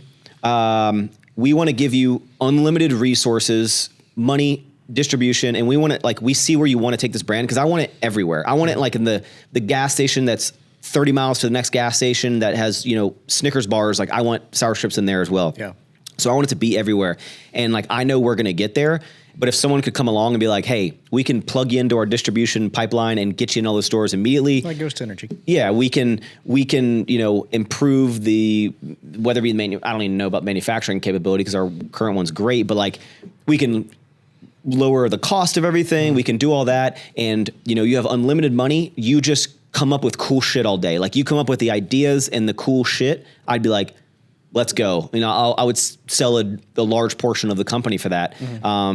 But if someone's just like, I want you out of the company, I'd be like, I don't think this could continue to scale because I have this very specific vision for everything. So I'm not done yet. And I also enjoy it a lot. Like I enjoy what I'm doing. I love coming out with new shit. We have a lot of other products that I'm already starting the sampling process on to finalize that for 2025 of like a not only just more flavors, but like other products. They're sour. And they're not a hard candy. Everything not gonna do hard candy. I'm not gonna do gum. Okay. Unless someone wants to do a licensing deal. I like that you're choosing your lane though. Yeah. Oh yeah. People are like, I'm not gonna get into chocolate and we're not gonna do anything that's not sour. Cause it just, But you're open for licensing for beverages. And no, for sure. Because I think that the brand is I think it's a cool fucking brand, and I think it's a good product, and I think there hasn't been a cool brand in candy in a while. No. And I think it's just cool, and that's what I like. And I wonder if these large companies have taken notice of. They have had to. Oh, right? hell yeah. They're pissed. For sure. Because I mean, I get like the Target report every single Monday, right? So I can see it, and then, monthly they can pull the spends report and they can send it to me, and we're the number one candy in our category, like at Target. Oh yeah. And so I can see all the other candy brands on there. I can see them. I can see their sales. They can see my sales. Yeah. So Scoreboard. Yeah, exactly. You establish yourself as the cool guy. Yeah, and I'm not like, I mean, they're obviously light years bigger, but there's no world where every single other candy brand is aware of us, without a doubt in my mind. Whether or not they find us to be a problem or an issue, I don't know. But I think we're pulling our weight, and we're really establishing ourselves in a big way, because I never wanted to be this like Maxx's candy brand. I want to be like, no, this one, I want Sour Strips to be a household name. And when I'm in the grocery store and I see like a parent with their kid who's, under the age of 10 and grabbing Sour Strips, I'm just like, that is what I want. Like people are going to be raised on this candy. Mm-hmm. And it's like, that's what's so cool. Yeah, exactly. Like what the candy I was eating when I was younger, like, and my fiance's niece and nephew, who are like 10 and 7, love Sour Strips, and all their friends now love Sour Strips, and every party we like stock them up, and like everyone at their school, I've done this like guerrilla kind of marketing thing where like one of our biggest marketing strategies is just give out this candy at scale as much as possible for free to like the masses. Yeah. And I think we've done a great job. Beverage, they call it cans and hands. Yeah. Every event that we do, candy for you dandy. We'll bring 10,000 plus bags, and we don't sell candy. We just give it out. Give it out. Any event we go to, we never sell candy. We just give it. So it's like, it's not like, hey, here's a little sample. Here's a full fucking bag. Here's a full bag. There's no better advertising than that. Yeah. And we're sending like 10 brand new influencers a week, a promo box. So we've been doing that for like 4.5 years. I mean, we've had, from celebrities like Lil Yachty and G-Eazy be tagging us on their story to, that's cool. Ezekiel Elliott of the Dallas Cowboys. And, we're in, and I also don't like segment into specific demographics. Yeah. So you're a brand for everyone. Exactly. If you like candy, we're the brand for you. So my Callie, who runs the social media, one of our big roles is like reaching out, but now it's like, hey, if there are people that are into if there are disc golf influencers, fishing people, it doesn't like music. It doesn't matter. Yeah. I mean, we're sending huge packs. Like an idea that my fiance had that was a great idea is now we're sending like huge care packages to like all the different like sorority houses at colleges. Like, where I'm like, not even influencers anymore. It's like, let's just get it into like anywhere. I will get into so many alcoholic beverages. Yeah. so my vision is just like anywhere I can get this product, put it there. Like put it there. Like anyone who has any following, let's give it to them, and they'll come back and they'll buy. Yeah, and I think so. That's like, I just want it to be a household staple name, and I think we're on the right path, and I think we have a long way to go. But what I love about the brand is that like this is a sour candy brand that is like for the candy lovers, like by a true, authentic candy lover fanatic. Like I'm not just trying to make a buck. Like I am the guy for this job. Yeah. Like there's no one else that should have a candy brand.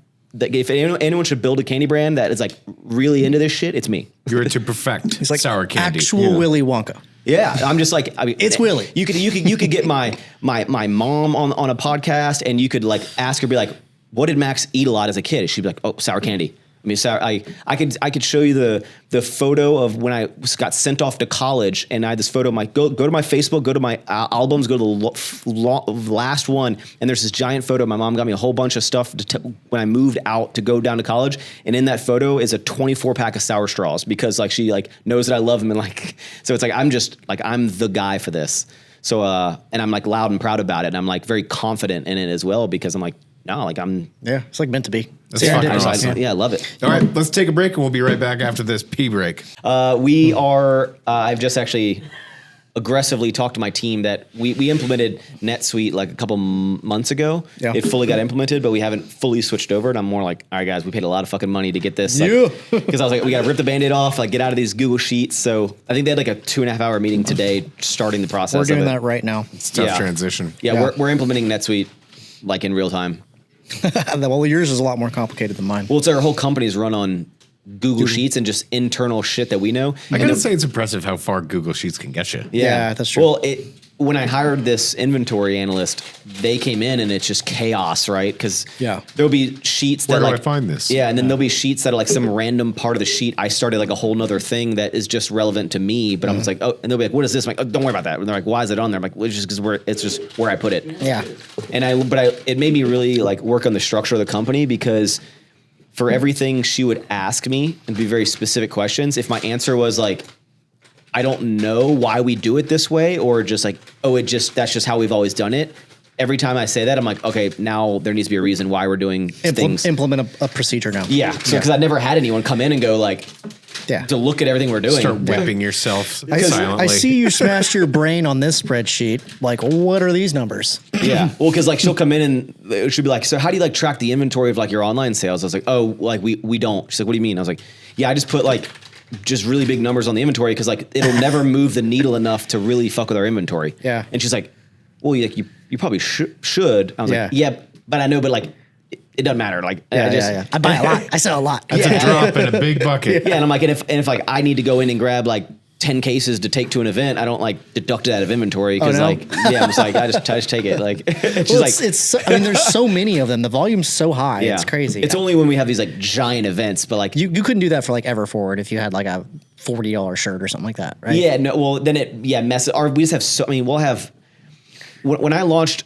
Sour Strips, like the first big area we had was like 1,000 square feet. It was like a little bigger than this room, and the most we could fit in that room was about 250,000 bags worth of candy. Double stack?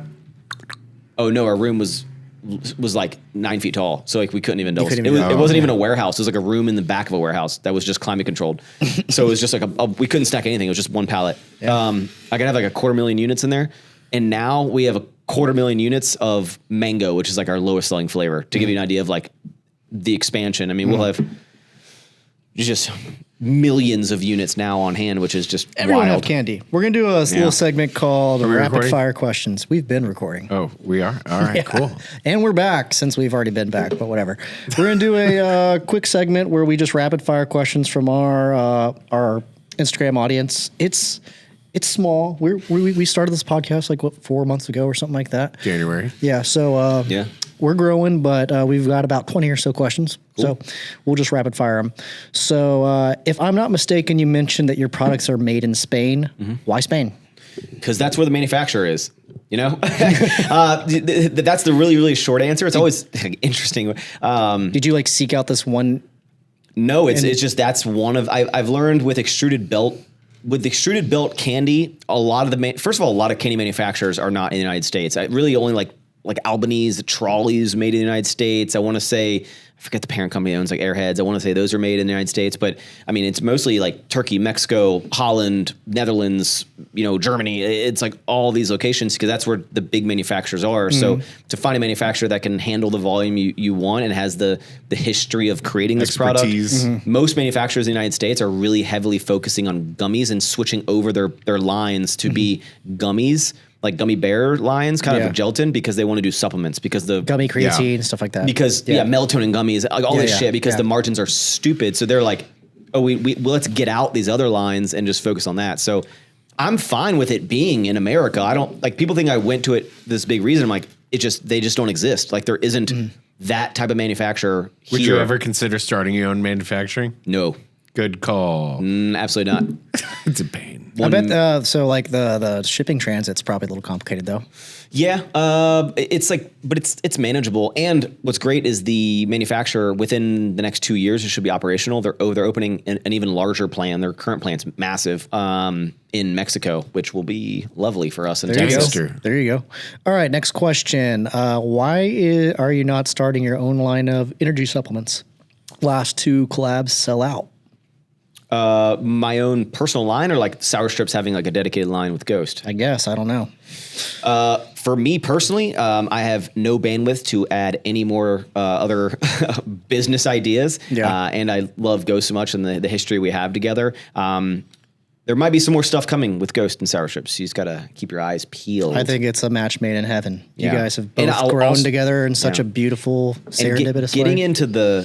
into the like licensing stuff is what, like, there's no world where I should try to launch my own energy drink under the actual candy name. Like, it should be a licensing play. Mm-hmm. Like, let the people who have mastered energy drinks do energy drinks, and like, let's just put our flavor in there and branding, you know? Yeah. Like, I don't need to get into that. I agree. So, will you release Sour Strips with less sugar for diabetics, et cetera? Like any, like, you know, I guess health advantage type of SKU? Never say never. There's a super big secret project that I'm working on that potentially could come to fruition. And then if that doesn't work out, at a minimum, we absolutely can make a gluten-free version. But what a lot of people, it's easy to like, why don't you do this? Why don't you do that? But it's everything is a segment of a subset of a subset of a subset of a subset, right? So until we Tiny can, amount of customers. yeah, until we can handle like giving regular Sour Strips to everyone, it'd be not advantageous for us to like put research, like R&D and space to store it all for the subset of people who maybe are celiac. Not that I'm saying I don't want to. Same reason why we don't expand into all these other countries. We could, but we need to get the United States under control, right? Yeah. So my goal by the end of 2025 would be to come out with a gluten-free version of at least like our popular flavors. Plus, I hear those sugar-free ones give people diarrhea. No, sugar-free, no. Here's my, okay, I'm kind of a hypocrite. Yeah, the question was sugar-free, but I like the gluten-free one too. That's Yeah, so the definitely- gluten-free, my opinion on sugar-free, low-sugar type of candy is a very hypocritical type of thing, and this is just how I felt even before Sour Strips. I am a huge advocate of diet sodas, you know, alternate sweeteners. I love protein chips. I love all these other things, and I accept the taste difference in them because of what they are. I'm like, I know that protein chips are not going to taste like Doritos, and I go in with that mindset. I'm not expecting it to, right? But you're a candy connoisseur. Yes. But I think that there is no substitute for actual candy. And that's not even a pun on my name. But like, I get it. But I'm in my mind, if you want to eat candy or don't eat candy. That's how I feel about Don't whiskey. fool yourself. I really, with that zero sugar shit. That's how I feel about scotch and whiskey. yeah, the whole like lower sugar stuff, better for you candy. In my opinion, I'm like, when I want candy, I want real candy. But when it comes to everything else, I'm fine with taking the alternative. So it doesn't make any sense. But that's just how I've always been. Hey, you do you. Are there any plans to take products overseas internationally? You kind of are. Do you have international distribution?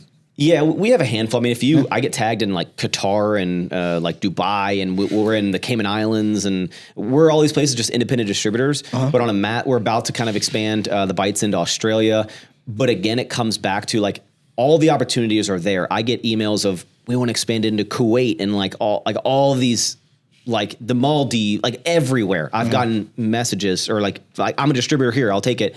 But we can't fully support the United States yet. And like, so I'm not going to add complexity into the distribution game. And like, I can barely fill the POs from Target and Walmart. So I can't be focusing on Ireland at the moment. Yeah. But I want to. So when we have an abundance of inventory and more and have the ability to expand, I'm down for that. But at the moment, like we can barely keep up. So Yeah. I want to get it everywhere. Yeah. Who inspires Maxx the most? Damn, that's a question that we'll take it on a, here's going to be the irony in this based on my previous answer. A big inspiration I have in the candy space is actually Tara Bosch, who was the founder of Smart Sweets, who is, again, which I don't understand that world. Yeah. But That's a cool brand. I like that I brand. respect her a lot, and she really innovated the space, and I've had a lot of conversations with her and advice from her early on starting in Sour Strips, and she was super supportive of, you know, even though we're same but different in the same industry. Yeah. But what she's done is super inspirational on a CPG level in the candy space. But personal, I've always said, I admire a lot of different people. You know, I look up to my brother a lot of just his ability to how he carries himself. Sometimes I feel like I can I think of myself too much. It's hard for me to be as like, he's just so like nice and caring. And sometimes I catch myself being a little snarky when I don't really mean to. And he's kind of selfless is what you're saying? Yeah, he's just super selfless. And it's something that I like admire a lot about him. I always joke that I say my brother is he's like the older version of me that can grow a beard and is nicer than I am. Like he's me, but if I was like really, really, really nice all the time. Yeah. Like it's tough times sometimes being the boss because it's not that you're not compassionate about things, but like you have to make decisions that affect other people. And maybe some people will think that means that you lack empathy or compassion or something like that, which is not true, but that's just sort of like the weight that you have to bear on your shoulders. 1000%. Yeah. So don't beat yourself up by that too much. I think every boss feels that way. Yeah. So where would you like to see your company in 10 or 20 years from now? In more doors, in every single door. I want to be able to walk into any convenience store, any grocery chain, and see a loud and proud display of sour strips.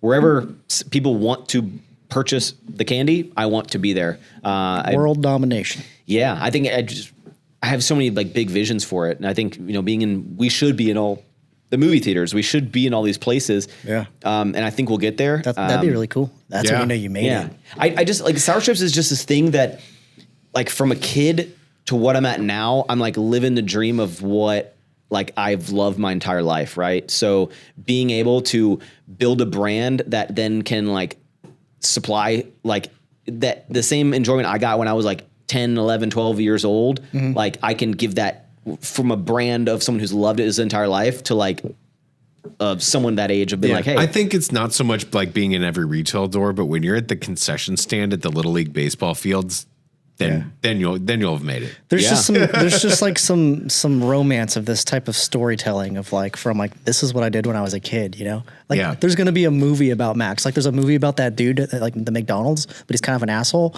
It's not gonna be that way with Maxx. It's gonna be like flash forward. He's on his bike, I joke one day that I say like if I ever sat down and because there's a lot of details about just building this brand that I've never really told the world that like if I just sat down and talked for like 3 hours and like was like, hey, here's everything that I went through to get this brand to what it is, like I think it'd be a really fucking cool story because there's a lot of stuff people don't know that I have to make a timeline of it all. Yeah. Well, see, when you come and somebody buys that big chunk, then you'll have to take some of that money and direct your own film. Of course, you have to direct it. Well, of course. Obviously. 100%. No one else would be able to do it. I mean, let's just be honest. All right, we got 3 more. Advice for getting yourself out of the face of the brand seat. I don't feel like you really are the face of the brand. But I think the advice would be to don't put yourself in the face. Yeah. I think the problem with that is that then you're obviously tied to it. I could never make content again from this day forward, and Sour Strips would continue to grow. And I think the impact that me stopping promoting the brand completely would have a 5 to 10% effect on the overall growth of it at most. Like, and I honestly believe that. Like, I think if I just fell off the face of the earth, if I passed tomorrow, let's hope it not happen, and I, gave the other people of my team, I said, hey, here's the handful of things I do, here's how I do it, the brand would continue to grow. Like, it would continue to grow. It doesn't. And this is because you haven't put your face all over everything. Yeah, because it's a self-sustaining brand. And You've used your platform to help I springboarded the launch of the sales, but now that you have distribution, it's a company now. Yeah, I mean, you could say this way: we sell over 1 million bags a month of this candy, and my YouTube videos get 50,000 views. So the math ain't math, and it's lopsided. It ain't my audience that's buying all the candy. Yeah, wild. Name 3 wild animal attacks that you would gladly die from. 3? Why not just 1? Gladly die from? I mean, if it's gotta be cool, I guess I was gonna say a pterodactyl. You'd be the only man murdered by a pterodactyl. What would be an epic death? Well, to be honest, I think I would just beat the shit out of any animal. So a polar bear? Yeah, gorilla, no problem. I've deadlifted 650 pounds, so I could easily take a black bear, no problem. He doesn't even lift. Epic. Honestly, I think if I went down... If you're like walking in the wild.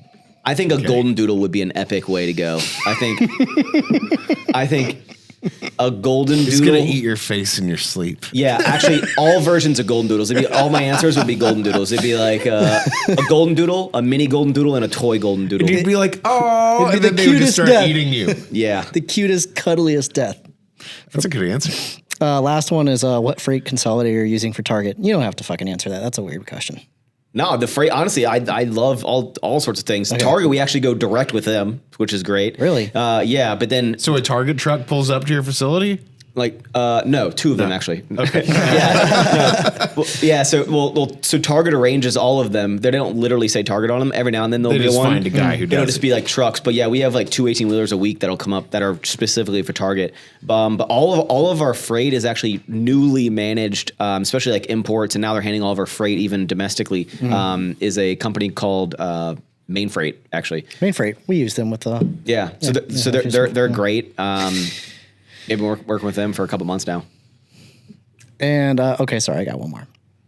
A couple more. Did you ever treat social media as a job when you first started? Was it or was it more of a hobby? I've always considered it a hobby. You'll never hear me say I have some work to do. Like, oh, I'm going to do some work. If that work is editing a video, I will always say, oh, I need to edit my vlog, or I need to edit. Like, I'll never categorize work as that. And it's like, I would never be like, hey, I can't go out tonight because I have to do some I have work. to work. Yeah. No, I like, got work I was to editing do. my vlog, which I'm like, oh, that's like that's not work. It's actually That's like some people saying I go play Call of Duty or something like that. yeah. I mean, it's like if you were a competitive, Call of Duty player, I don't know. Yeah.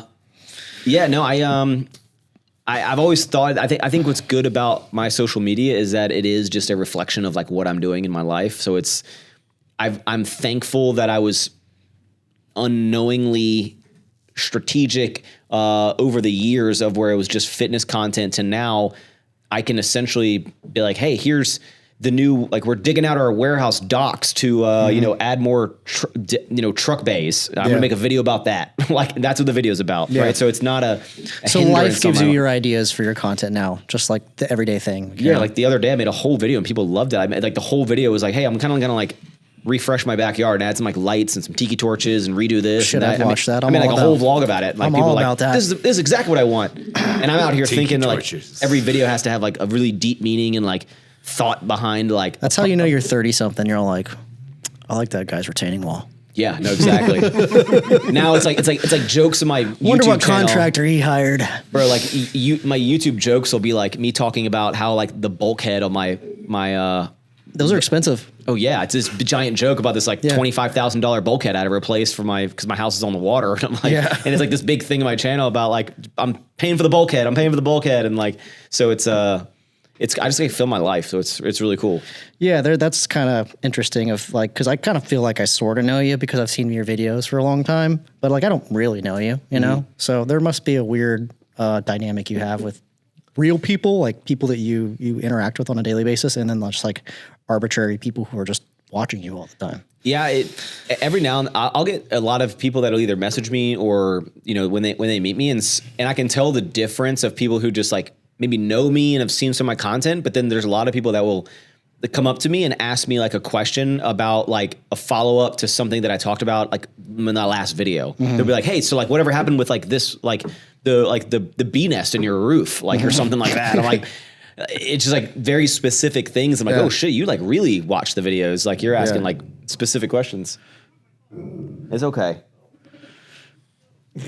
Yeah, that's wild. Protector. Is that weird to you, or are you just like cool? No, with it's it? cool. Yeah, I mean, yeah. because I think my audience is also too. It's like I learned for the longest time, you thought you wanted to get like really, really, really, really popular. You don't want to do that. Like No. as cool as it, yeah, you maybe can make some more money, you get more likes, like all this shit. But like you want to be just popular enough that you don't kind of get into like the weird world of like parasocial kind of relationships where people are like stalking you and all this shit. Like all the people that watch my content are just like you and me, like just like cool people. Like I've never had any like weird incidents, and I've been making content for a long Did time. people ever like recognize you in public or something? And they're just Yeah, like, frequently. Like when I go out to bars, like if I go Like an out to like airport or drink, like usually it's at bars or something, like anywhere I go, like there's a high probability at least like one person will come up. And that's not saying I'm super cool. It's just, it's happened for the past decade. Like, but it's really cool. Like in most people and like everyone's hey, what's up, Max? Hey, want to take a fucking shot? I'm like, yeah, sure. Like, something like that. Or it's like, so it's luckily is like I hope I'm very like approachable as well because like I'm goofy in my YouTube videos and I kick it up like maybe 20%, but I'm also really fucking goofy in real life. So I hope I'm very like approachable. People can come up to me and feel like they can, talk to me about kind of whatever. So Yeah. I try to be. Last one. If you weren't doing candy, what would you be doing? I guess I would keep running my clothing business and social media. But I always ask myself, I'm like, Candy or die, dude. yeah. I ask myself a lot. I'm like, if my videos or my content's getting this amount of engagement and all my content's about me building sour strips now, I'm like, what would I have, like for the past 4 years, like I wonder what my videos would have been about if I never started sour strips because I don't know. Training and apparel. Still be deadlifting. Yeah, I don't know because it wouldn't have been like I'm looking for warehouses, I'm doing this, I'm renovating that, like here's this struggle, here's the boxes I'm buying, like it's like I don't know what my content, but I've never like stressed out about it because I'm like there's always shit going on. You found something to make yourself busy for a very long time. Yeah. And it's wild to like think about because I talk with my fiance, when we're taking, our dog for like a walk or something, I'm always like, man, like life's I wonder what like we're gonna be doing in like 10 years. Like I know we're gonna have a kid, but like I wonder what life's gonna be like. She's like, well, you'll still be like running sour strips. So it'll just be a whole lot bigger. And I was like, it always makes me think, I'm like, oh yeah, I guess I would be. I wonder what it's gonna be like. Yeah, Would you be vlogging though? I mean, we'd be like, oh, today me and our kid are going on for a walk. I've been vlogging for so long that it's really just a part of what I do that I don't know. Like I hate when people say this because I'm like, I don't need social media, but like I no longer need the income from social media. If I went cold turkey and just stopped, like I'd be fine.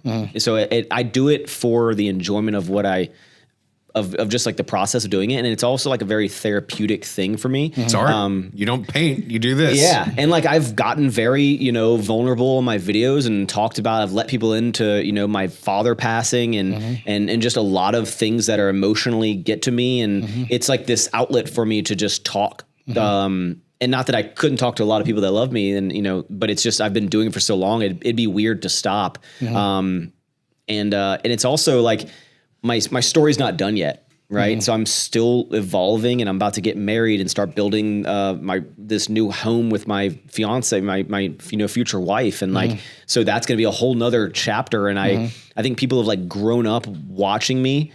Who I started making YouTube videos when I was 23 years old, and it's so wild. I'll see people that'll go, yeah, like I was in high school when I started watching you, and now I'm like about to have a kid, like, and I still watch like your videos because like I've just grown up with my audience has grown up with me, right? And no, we're the same age, so I kind of feel that way. And it's cool that people can stumble in who've been watching since day one and be like, yeah, I saw Max with his, fixing his AC unit of his Jeep with the sagging headliner in his driveway in the early days, and like storing the protein behind his TV that he would buy every 6 months at Vitamin Shop because it was a BOGO. They had it twice a year, and he'd stock up on the Body Tech protein and store it behind his television. Like it's like and you've seen like the come up. It's not like I've put in the work, and it's been this really cool story that I think we still have a lot to go. And it also, because I've made my content where I can just vlog about just what I do, it takes a lot of stress off my plate. Of like, I don't need to come up with ideas. Yeah, like, all right, today we're gonna jump jet skis over my house. Like, it's like I don't need to do that. We're shit. going dolphin hunting. Yeah, like and it's a lot of YouTubers that I know and follow. I know that they're stressed because they're still doing got into this genre. They have to make this like, I'm visiting the most expensive gym in America. Like, I don't want to do that shit anymore. Like, I don't want to do this ridiculous stuff. I'd rather get less engagement, but the engagement is from people who are like really fuck with me. Yeah. And I'm just like, yeah, I used to be a YouTuber who started some businesses, and now as the people probably view me as like the owner of Sour Strips who also vlogs his life. Yeah. And so it's cool. And where does like your podcast come in play? That's just fun to do. Yeah. Yeah. I started that as like a little, just like, I was like, I think I can add something else to my plate. And I think it would be cool to like, and I traveled around. How often do you podcast? Once a week. Oh, nice. Yeah. So I've done, this Monday will be our 89th episode. Wow. So yeah. And for the first like 50, I was traveling all over. I saw the one you did with Seabum. That was pretty cool. Yeah, I mean, I've And you did one with Dane Cook too. That was pretty cool. Dane Cook, which is a fucking surreal moment for me. I mean, I saw him in 2010 or 11. I went to one of his shows. I've always been a Dane Cook fan. How'd you get him to sit down with you? I actually saw him on Impulsive, and I go, "Oh shit, that's so cool!" And I literally just sent him a DM, and like.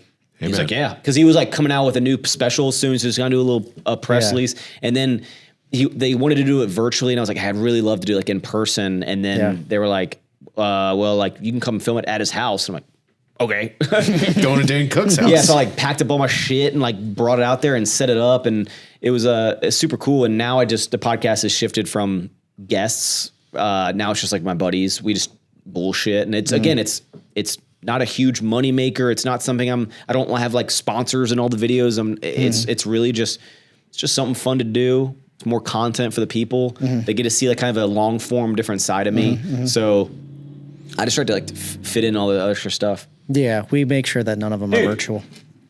Is he getting some fajitas over there? What are you exploring? I'm here. So you want to go ahead and just do these videos up here? Oh shit, we got one there. So the first one. So this. Do you want to explain to him what he's doing? Now, usually our show is centered around supplements, and we look at TikTok, stupid fucking TikTok trends that don't make any goddamn sense, or products that are just complete and total bullshit. Okay. But today has got a different theme. What do we have? It was hard to find TikToks about candy. Most of them are just TikTok shop. About shitty candy. There's one about candy. Okay. This first TikTok is more of like something that I thought it was like nice to like show. So it's someone saying, "Hey, would love some. Let me play it." Oh snap! Turn it up. Wait. Do you have it? Go ahead and get the. Dear the picture in sour picture. strips, first off, I love you. Secondly, please consider creating a bite-sized bag so I don't have to keep using my kitchen scissors to cut them up. Look at that. When was Ask this? and ye shall receive. Look at that. People wanted us to literally just cut the strips in smaller pieces. Then I get yelled at when I do it when it's actually a whole different ass candy. 315. Well, it kind of makes less of a mess in a way. No, as a candy fanatic, the bites are a more enjoyable experience than the strips. Would you do a mini bite? What? That's not small enough? I don't know. So she said. Maybe people take like 6 of them at a time and just. You know, I've always thought I've seen like it's like the new thing now. All the cereals are doing like mini versions Yeah. of them, and I saw one the other day they had like mini Cheerios, and I was like, Cheerios weren't small enough. Like who was going these Cheerios are too damn big? I mean, babies We need maybe. small. Even the babies were eating the regular ones. Choking hazard. Go ahead and play it. Just But let me see minis it. are better for everything. I had bite-sized saltines the other day, And you're like, and they're like, I'm like, these are way better. makes you wonder what you're doing with your life. Yeah. These are small enough. Go ahead and play it. It's just a song. The text. Is she really going to bust out some fucking scissors? Oh, it's just a song with the text. So we already read it. Well, she's cutting it. Look, you just took a step out. Well, look at that. Asking you should like shall find her and receive. send her a free bag of the bites. Herbert Michaela. Yeah, we should. I'm gonna send a screenshot. I'm gonna take a picture of this and I'm gonna make sure we send her some candy. Actually, You could make a whole content clip. Hey, 600 Michaela, followers. yeah. saw your video. Oh, look, she even tagged me in there. It's bad I never get on TikTok, so. No, I don't. I built this like audience on there, and no, my fiance Lily's like, "Can I have it?" And I'm like, "Yeah." I Go told for her it. if she can make content with both of us in it, but I never go on TikTok ever. All right, Me next neither. one. Except for this. Love this. Oh, Cryo Crackle. I have a lot of thoughts on freeze dried. Is that what that is? Yeah. Well, look at it. It looks like Skittles. Yeah, they're definitely gonna get a lawsuit for that for Okay, sure. I am obsessed. These are those new viral freeze-dried Skittles. If you're anything Obsessed. like me and you have a sweet tooth, you're gonna absolutely fall in love with these things. And look at this huge bag that I just got from the TikTok. Oh my shop. God. So it's all the flavors of normal Skittles, but Yeah. because they're freeze Are those dried, actual exploded. Skittles? they're Yeah, just no, slightly they are. crunchy, and they honestly just melt So in your mouth. freeze dried is a Honestly, super big good. Yeah. is a big kind of new wave in the candy So space. this is like a trend thing? it is. You mean freeze dried candy? Like all the moisture yes, gone. literally freeze dried. They'll take. So I have a couple thoughts on it. Have So- you done it to yours? No, and we wouldn't. But the I wonder what it would look like. so just for so fun. basically, people are buying. It could be Skittles, Charlie gummy worms, whatever, and then they're getting a freeze dried machine, whatever those are, and then the freeze drying them, and some companies have been able to get it into like major retailers. My opinion on this, as a candy connoisseur, and take that with a grain of salt, because in my mind, I'm like, this makes sense, and I know what I'm talking about, but to other people, it could be like, you don't know what you're talking about. Like, that's just your opinion. Some freeze dryer is going to go nuts on you. I think that freeze-dried candy is absolutely a trend that will come and go, because I think freeze-dried is something that people want to try and experience. Same exact thing of the whole nitrogen ice cream stores. It's like a one-time novelty. It's like, it was cool as shit to see it. Oh, it's really cool. Yeah, it's a little different, but like, okay, I'm just going to go back to my regular ice cream now. I think it's a flash in the pan, a flash freeze-dried in the pan. And I wouldn't put all my eggs in that basket. Also, which is really everything. You could do an LTO freeze-dried if you wanted to. I do only things that I like, and I don't like freeze-dried candy. Okay. So the next problem is that all these brands, like Skittles, for example, right? You're just taking Skittles and freeze-drying Skittles. Skittles is like watching this and going like, okay, if it really is going to be a popular thing in the industry, then we'll just come out with it because you're already using our product to do it. Well, yeah, is that like an infringement? No, I mean, they're just, it'd be the same thing as like. Are they selling that? Were they selling that? Yeah. Go But back they to that were page. selling Skittles, but it was just repackaged and they were it's using that's nothing wrong with that. nothing. I mean, it'd be the same thing as like someone buying Skittles from Costco and putting them in their vending machine and making money on. I mean, it's. I see what you mean. Or like the tahine chamoy covered like stuff. Like, no, they can do that. But Skittles could cock block them and be like, now we're gonna. I mean, they're not gonna raise the price of Skittles for that, but they could be like, we're just gonna make the official Skittles freeze dried, and then everyone's gonna jump ship. They could LTO it with like some like celebrity or something. See, that's what I'm thinking. Like, if it is a flash in the pan kind of novelty, you just do limited time offer. Yeah. But I could be wrong. Limited time offer, Travis Scott. I will eat my words. It's fucking TikTok, man. It's gonna flash and go away. But in 1 year from now, I think freeze dried candy it'll be like, nah. It would How be new is interesting this to just- phenomenon? People have done freeze dried candy for a while, but I think only very recently, within the past couple months, has it. What does it do? Make it crunchy? Yeah. Yeah. So it's like you get the same flavor, and it just makes it like a cold, crunchy experience. Well, that's dumb because I want the chewiness. Correct. Yeah, that makes sense. I think it's something people will try, people will like, but I don't think it has. I get what you mean. That's I not don't a think sour it'll strips have thing. enough mass appeal for it to be a business model where like you could just create a huge business on. I think you could probably create a business you could live off of, but if you're trying to build like what I'm building with sour strips and you're trying to do that with freeze dried, me personally, I don't think it's the way. Have you guys thought about doing LTO flavors? Yeah, sure. I mean, I'll do anything that makes the pushes the needle for the business. Just for a little razzle dazzle every here and then? We do have on our Jackfruit. I'll give you an exclusive. Is we're Maybe like license like an actual fruit company for like banana. Chiquita. I'm actually surprised. Besides Ghost, Dole banana. I feel like a lot of other brands have probably missed like. No, we haven't really gotten contacted for any like licensing stuff, which I'm surprised because I think it would do really well, especially being like the first to market on some of these. But on our birthday on September 9th, we're going to come out with a limited time flavor that'll be a once and gone flavor. Nice. It'll be in the bites, and it'll be an exclusive flavor to the bites that we haven't done in the strips before. That's cool. All right, let's go to the next one. I'm gonna guess it's mango margarita. Hand size from this to this. My name is Ariana. I'm a pharmacist, and I'm going to tell you exactly what ashwagandha does for men. There are a ton of claims from men that ashwagandha has actually allowed them to increase their eggplant size. This is so but I'm going to tell you what it really does for men. It does increase. This is what we watch every fucking one day. weird trick to get your wiener bigger. And it acts Like as a no, natural aphrodisiac. no. But what's really cool is that as men age, their testosterone levels actually decrease. Taking an ashwagandha supplement may support the production of testosterone, therefore increasing your testosterone I feel like I'm listening to a levels. robot. No. We don't really know exactly. The how it problem works is with like yet. all these claims is you could basically like say like, oh, technically it does, but it's a 0.00001% change. Do you believe that she's a pharmacist?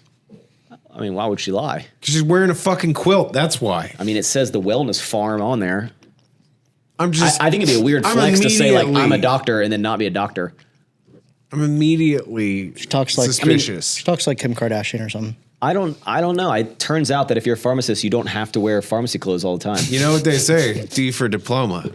That That was me in high school. Yeah, I don't see why she would be lying about it. She's shilling all kinds of shit. Yeah, she's making content, man. What do you think about that though? Like, What? it's really inflammatory, right? Like, maybe it does that, but like you said, it's maybe 0.00000. Yeah, but you're asking a guy who's like who's really, really into I'm like a Larry David Curb Your Enthusiasm kind of guy. Like, they're just making this stuff for content. Like, I don't go deeper in this because I'm like, it's just for content. It's not like it's just to get some views, to boost socials, to sell something. Yeah, it's to just like a hook in, even if it has a 16th of a half of a percent. I don't know, like whatever small number. So would you say it's bullshit? Oh yeah, absolute bullshit. Yeah. All right. Well, that's the whole point. Bullshit. On to the next. Oh God, this one again. Oh God. Do you have people making content for you? Will transform immediately after. Yeah, I don't like go searching for it all, but you send these out and people are making videos for. Yes, yeah, for sour strips and stuff. Yeah. I guess I don't like if people tag me in it, I see it, but I don't like. I'm not like every week. Like let me see what new sour strips. Do you think there's any sour strip haters on TikTok? Are you on TikTok Shop? Don't give this to your children. So do you it's have full people of doing sugar. like what they're doing here, making videos trying to sell stuff? But you don't have to make inflammatory stuff about stuff. You just say these are tasty and you eat them. I think the TikTok That is the most straightforward sales pitch I've ever heard. I don't. No one's being like, eat these sour strips and it's gonna make your eggplant bigger. No, when I see people doing stuff like the content of like, did you guys know that if you do this on that? Like, I'm just not that type of person about like this like desire to create this like really content that like you're making shit up to just get views. You're not like trying to. We thought about bringing one of those kind of people in. Yeah. And just being like, What? tell us your formula for success. Not only And that, but I'm sure why? they're making a bunch of fucking money. So I mean, good for them for like, getting their bag and like doing their thing, but it's just not for me. And I also don't like consume this type of stuff. Like I don't really consume content that's like, yeah, like over the top kind of like content. I'm like, I want to watch like real people do real shit, not like. You ever watch those guys on YouTube who like dig like these elaborate castles and forts in the jungle? Yes. Like primitive Yes. stuff. Yeah. I've watched some of that. That's pretty. Hope you go to God, sleep they're like at good. 2 a.m. Yeah, that's pretty cool. Shit, yeah. But only when they're real. I've watched videos on like debunking some of the fake ones that like actually bring in machinery and like do it on the side. What? What, they do that? Yeah. I thought they did it with tree branches. Well, there's Buckets. like 1 or 2 guys that are like legit that it took like 8 months to build or something. But there's some that have been debunked because people have gone to like they found them in the woods and then they'll see the like construction tracks like around caterpillars. it. Yeah. No, 100%. Yeah, I do love those 2 dudes. Those are the best. My wife will wake up at like 3 a.m. She hears like, chick, chick, chick, chick, chick, chick, chick. She's like, Splashing shit. she's like, you watching this? I'm like, yeah. I feel you though. Like I think that's why I kind of like your content because it's like this is kind of sort of similar to my life. Search sour Yeah. strips and just see what comes up. Yeah. I don't want to go down this rabbit hole. You've never gone down this rabbit hole? You've never ego searched sour strips on TikTok? No, because doing shit like that is like searching your name as an influencer on Reddit. You just don't do it. Like, Oh, yeah. like, you're just gonna see shit that's gonna piss you off. That like it's just better for me to just not even. What about movies? Do you like? I like movies that are corny as fuck intentionally. Yeah, I mean older ones, I guess. Now I feel like everything sucks. Trying to be like corny, funny. Are we talking Yeah. like Leslie Nielsen kind of shit? I mean, I feel like just comedy in general has. I mean, what was the last like truly like? Because no one can push the boundaries like they, no one can make like a super bad anymore because Yeah. everyone's gonna get a butthurt about what they say or who they're offending or But something. stand-up comedy, I think, has gotten pretty good. Like stand-up's good. Yeah, no, I was always like a huge Dane Cook fan growing up, but then even recently, like I went to a Matt Rife show. He's funny. He was funny. I wasn't like super. I hate critiquing comedy because like it's all opinionated, and I hate sounding like a hater if I It's like didn't a think of subjective something's funny art form, yeah. But no, I enjoyed his performance. Did it kill it for you though a little bit? No, It's it's like just when you go see a band, you're kind of like they kind of sucked. I like to no, just as like I guess like as a man, I hate fucking talking about this. As like I like to think of myself as a funny guy. Like I think I'm a funny guy. So when I critique other humor, because I can kind of like analyze like what type of humor they're doing, or like, and I'm like, no, that's not funny. That like all they're doing is it. Like that's easy. Like that's easy. Yeah. So then I feel like such a dick whenever because I'm like, oh, you think you're funnier than them? I'm like, no, that's not what I'm saying. But no, like they could just do better. Okay. No, I think comedy's gotten a lot better. When I watched like the roast of Tom Brady, I was like blown away by a lot of that stuff. Like the Nikki Glaser girl, she was amazing. I'd never seen her before, and she crushed it. And then the like that Kill Tony guy, I never heard of him. Oh, you've never seen Kill Tony? No, dude, you got to watch that. I live in this like bubble of like the people I've been following for a while, and I don't know like. Yeah, if you're a fan of comedy, Kill Tony is like the.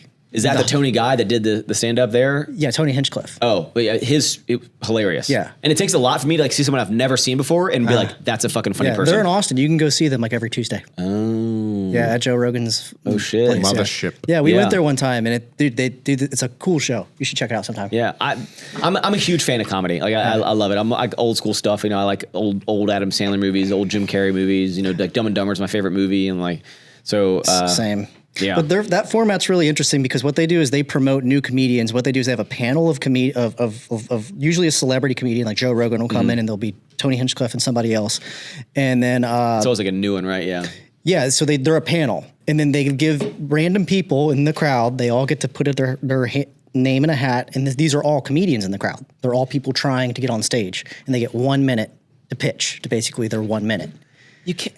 How do you be funny in 1 fucking minute, man? That's what's so hard. But Hans Kim did it, and there's this new dude, Hans Kim, like a year ago, who's now making like millions and millions and touring with Joe Rogan, who was on that show. It's like you get 60 seconds for one good storytelling kind of thing. But they do the podcast every week. It's a podcast. Oh, yeah, it's a YouTube podcast. So that's pretty cool. So it's a discovery of new talent every week, and like some people bomb, and that's funny too. What's crazy is like I consider myself a funny guy, but I don't know if I could convince someone in 60 seconds. Like, if you were just like, Max, be funny as shit. Holy shit, you should do it. Yeah, and like, or just like, I don't. That would be kind of neat. I don't think I could convince someone to be funny. We gotta put you up to it. Yeah, that'd be a really great YouTube video. My comedy comes from like, I'm more of like I feed off like when someone says something, then my Rolodex of like comebacks fire off in like a millisecond after that. But like, I need other people to like say shit for my comedy brain to start. You're not like, gonna like set yourself up. I don't create like, I'm not gonna like create a skit or like something like that. Well, it's like, I would say you probably would be like analytical comedy, where it's kind of just sort of like what you're explaining. Crowd work, like what Matt Rife and stuff does. Yes. Yeah. It's like, look at you, haircut.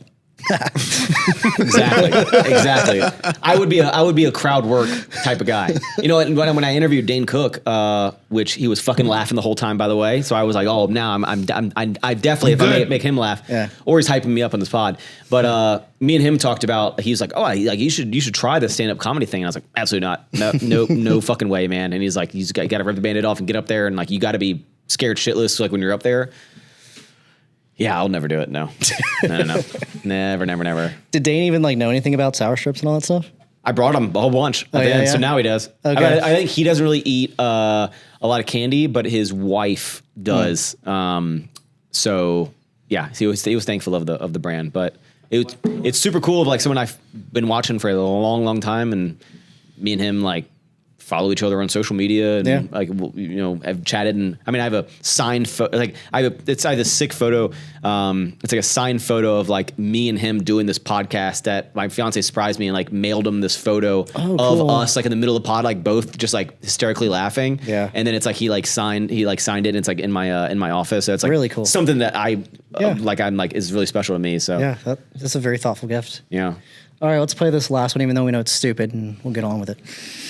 If a man took Shilajit every day for 30 days, here's exactly how his body will transform. Immediately after taking it, he'll feel a huge rush of energy as the 87 out of 102 essential nutrients fill his body. How? This guy's good at making like content. He will be able to recognize himself as his stress and anxiety levels drop significantly due to his stress hormone cortisol decreasing. After the 30 days are over, his immune system would be fully flushed out of bad bacteria, and he'll be the healthiest version of himself. This is natural Shilajit, and you can get yours in my bio.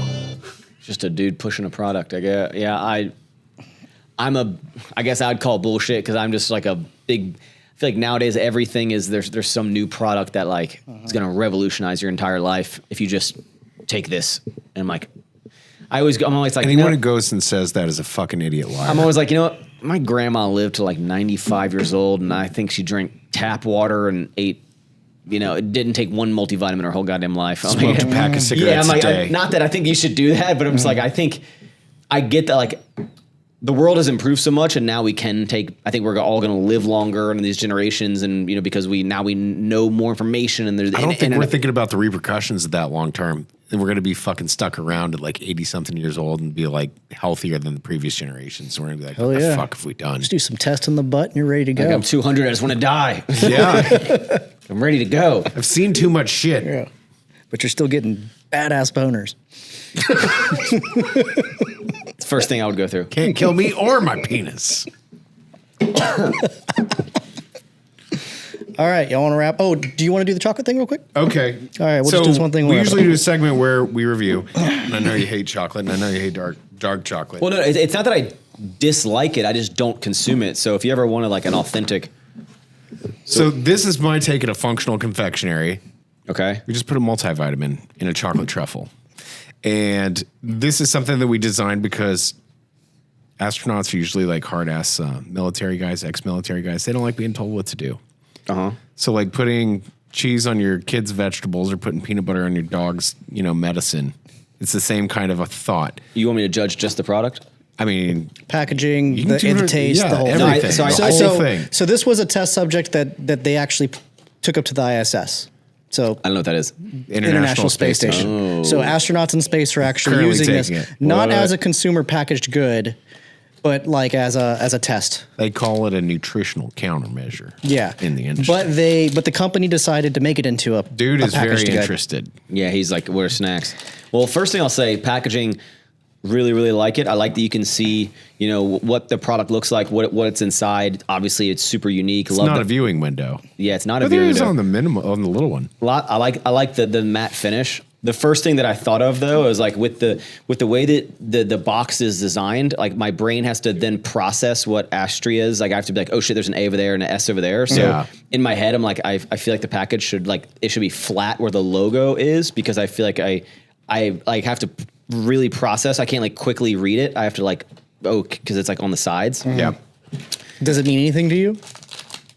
Astronauts. So I guess the story, now it makes sense, I guess, to a certain degree. But you have to know the story. Yeah. Oh, God. Yeah. I mean, yeah. And there's even like... You have to get an astronaut. There's depth to the meaning and the name and all that. How come you didn't do anything cool on this packaging? I don't know. I'm not in charge of that. You could have like just the A logo and like faint right there or something. They did have other packaging that did look like that. But I think it's just a matter of them running out, and this is what they ended up defaulting to, just based on supply. It's pretty cool that it's like individually wrapped, I guess. I didn't know what I was expecting when I mean, that's like one serving. That's a multivitamin right there, 100%. How would I eat this? I wouldn't eat the whole thing. I'd eat half, I guess. Oh. Can I have the other one? Is there another one in there? You've never tried it? No. Okay. Oh, there's a couple of them in here. I mean, it's badass chocolate. So, I mean, it's a full-on multivitamin panel. Why did I get like a hint of like coffee as soon as I like bit into it? I don't know if that's a coffee one or if it's a kumquat one. It says bioavailable choline, lion's mane, vitamin D3K2, chromium, brilliance, and a bite. What's the front say? I mean, it should say kumquat. Or 5 kumquat astreas. Now, so you're calling this an astreas? It's astreas. It's a noun. I call them spheres. I call them spheres. I mean, right here, you're making it like a noun. Yeah. But if you bite that and it's coffee and it's not that citrus kumquat, then you have the energy formulation. It's not the multivitamin. Oh. I got this straight from the manufacturer who was doing like some tests on it. Oh, okay. So this is like a beta. That was just like me. No. Is that coffee or is that kumquat? Oh, coffee. Oh, that is the energy formula then. Well, thanks. Whoopsie. It does have a little coffee in? It's 100% coffee. All right, then that is the coffee version. Hey, at least I can taste flavor profiles. So the multivitamin one is what's on the ISS. That one has 90 milligrams of caffeine. So like now, Max, you have not gotten your multivitamin. Yeah. Right now, you're hopped up on caffeine. So yeah, I got no multi? Nope, no multi. So everything about this packaging is wrong. That one's, that's just what they sent it to me in. That one's got the cognizin, theanine, and caffeine in it. Oh. Well, it tastes good. Yeah, no, it does. I mean, the overall... It's very expensive to produce because it's all made by hand. I know about that manual process. In California. Uh-huh. No, I think it tastes. I'm not a big chocolate guy, but I think it's good. I like the balance of the chocolate taste. I like the crunch. I like the form factor of it. I actually like the coffee. It needed to have texture. Like Yeah, no, for sure. You can't just have like just a chocolate. I understand it's like super popular, but like I actually can't wrap my head around the idea of how people just enjoy like literal like chocolate bars. Just chocolate, yeah. And maybe that's how people like, why do you like sour stuff? Like, I'm like, you just eat bars of chocolate? Like my fiance will do it. I'm like, how is that? Like, that's weird. I think it's more of a pairing thing for me. Like I'll have that with like some bourbon, and then it's a pairing kind of like wine with, apple. Yeah, but I mean, there's even still a thing to the sour strips. I mean, it's more than just gummy. You get the sour aspect. It's a completely different experience after eating that, and then having this experience. now. This is more enjoyable now.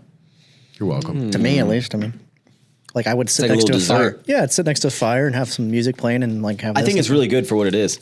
I think it's really good. Yeah, and I think the packaging is super, super unique. And obviously, it's fantastic that it has a physical picture of it on there, so you can see like what it is, and like except obviously mine didn't have the white on the inside because it wasn't the kumquat. Nope. But the white on the inside was macadamia nut, which is what you get on the other one. Now I don't know what to believe. I can't believe they bait and switched me and I brought it on a podcast. Well, it's good either way. I'm glad it was coffee though, so I didn't just be like, Max, you have no idea about flavor profiles. Well, no, this is coffee. Just try it yourself, dude. It's 100% coffee. It's good.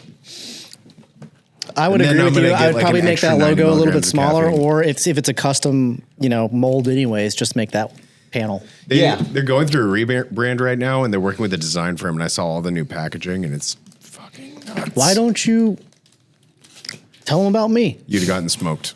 You think so? I saw this design firm and what they did, you'd have gotten fucking smoked. Nah, I could have done it. I don't think you understand the target demo like they do. I'll show it to you after the show.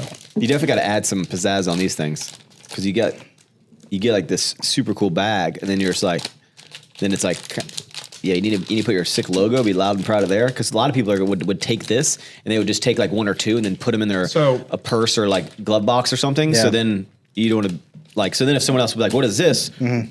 You're like, "Oh, it's this brand." They'd have to remember back what that is when you just have all the information on here and like the information of it, like the energy formula has a different. Is that chocolate? Or is that coffee? He's like, turns out there was 2 flavors in there, and I got the kumquat. I think this is coffee. Well, does it taste like coffee? I'm not sure. That was the dead giveaway that took me. I don't know how you wouldn't know, honestly. And I also don't drink any coffee. I've had the kumquat, and this one is like not hitting me like kumquatty. It's not kumquatty enough. What a weird word. It was coffee flavor, and that's coming from a guy who drinks 0 coffee. I can still taste the coffee. Yeah, it's like in my mouth. It's lingering. That's why I don't drink coffee, because the flavor just lingers. Yeah. So that's why I just drink energy drinks. And what's interesting is like I grew up, my dad owned coffee shops, and I was in coffee shops. I just never got into it. Yeah. I think I've had like less than 10 coffees in my whole life. That might even be exaggerated, like maybe like 6. It's just bean water, bro. Just hot bean water, cold bean water. Or you could have cold leaf water, the other kind, the tea. It's okay. I drink tea when I go to England. Love it. How can you not? I know. A little crumpet. Would you like to plug anything? Have you guys heard about sour strips? No, I mean, just thanks for having me on. If people vibe with me, like what they say, or hate it and just want to, follow me just to dislike my videos, you can find me easily on the internet just by searching my name, 2 X's, and then if you're at your local Target, maybe your Walmart, go snag yourself some sour strips. They're pretty good. Skew the data. Skew the data. That was another. I do a lot of these like random things that I don't have like some master plan of what I'm going to do. And the whole skew the data thing I did on my story forever ago turned into this. If you know Maxx, there's this meme of like, I got to skew the data. And I didn't plan. I just said it one time and said it a couple times because I was like, oh, I'm buying my own product. So I'm going to boost my numbers. It was like a little joke. And I said, skew the data. Then people started tagging me going like, I'm skewing the data. You know what's brilliant about that though? Is like, I think it adds more impulse to buy like, to cart build. Yeah. Call to action. Yeah. You don't just buy 1, you skew the data, you buy 4. Yeah. You gotta, and it's another funny thing is people will say, I gotta skew the data to help dude go get through college because I said in my videos, I was like, oh, we got to do a sponsorship because I got to put dude through college. And I would keep using dude as a reference of I'm like doing things and I'm like getting money so I can put dude into college. And now people are like, oh yeah, we got to put the dude through college. I probably did skew the data, like 10 sour strips. We love it. Dude's going to Ivy League. You know, I don't know if this is a pretentious thing, but every time, if I go into a store that sells sour strips, I buy sour strips. I would. Every time. Why wouldn't you? I have the gas station, Target, doesn't matter. I buy anywhere from 1 to 3 or 4 bags 100% of the time. What do you do with that though? Eat them. You do? Yep. Honestly, I take them home and I have this giant bowl, and it's funny because it'll be like just 3 flavors because it'll be like Target that only had like certain flavors for a while. Mm-hmm. And then basically whenever people come over, I'm just like, they'll be like, hey, can I have a bag? And I'm like, here, take like 17. And I just give them to them. Yeah. Do you ever just like dump them all out and just like have a party with them? No, a lot of people are like, Max, you should take them and then put them back in your inventory. And then you're just like cycling it back in. I'm like, yeah, but once it leaves the warehouse, I don't like to bring it back in. But that complicates inventory and I wouldn't track it if I did it. I just feel like, there's more in there. Yeah. But no, I just give them out to all the people that come over to my house. I like how these are all allotted and dated and all that stuff. So yeah, you got to track all that stuff. Yeah, well, hopefully you never need to track it, honestly. Hopefully it just sells. Yeah, well, hopefully you don't have any, because the only reason you would need to really reference back to the lot numbers is if there's a problem, right? Because then it adverse event or something like that. Yeah, so the goal would be to never need these lot numbers for any reason. Knock on wood. So because you only need it to reference if there's a problem with it, and they can diagnose, who was on the line, what was running. Yeah. So. Some athlete's going to take this and think that they got, pro hormones or something. You'd be like, oh, no. I'd be like, here's the line. No, it'll be like if we ever have like a discoloration or something, or if like it's the color came out like wrong and they didn't catch it in the quality control, then I can reference back, be like, hey, here's someone had some problem with the candy for whatever reason. Hey, here's the flavor, here's the lot number, and then they can dive into it and be like, hey, this is. Like, no, it should have been correct, or shit, like here's why it messed up, or whatever. It's usually minor things. Like sometimes we'll have usually coloration, like discoloration, like it'd be like won't be the correct shade of the color that it should be. Are you handling like customer service stuff like that, or do you have a person that? I do all the customer service too. No, I'm just kidding. No, we have someone that handles that. My role is I do all of the budgeting of the money. I do the ordering of product, talking with manufacturers, talking with retail partners, and then other than those small things, mine's just like nothing new happens in the company if I don't make it happen. So I'm like, what's going to drive the company? What's going to be the next thing? What's going to be the next flavor? What's going to be? Hey, we're going to change the colors of the candy because of X, Y, and Z. Hey, we're going to change the graphics on the bag. So all of that is like. I think these things up, or someone will pitch it to me or something.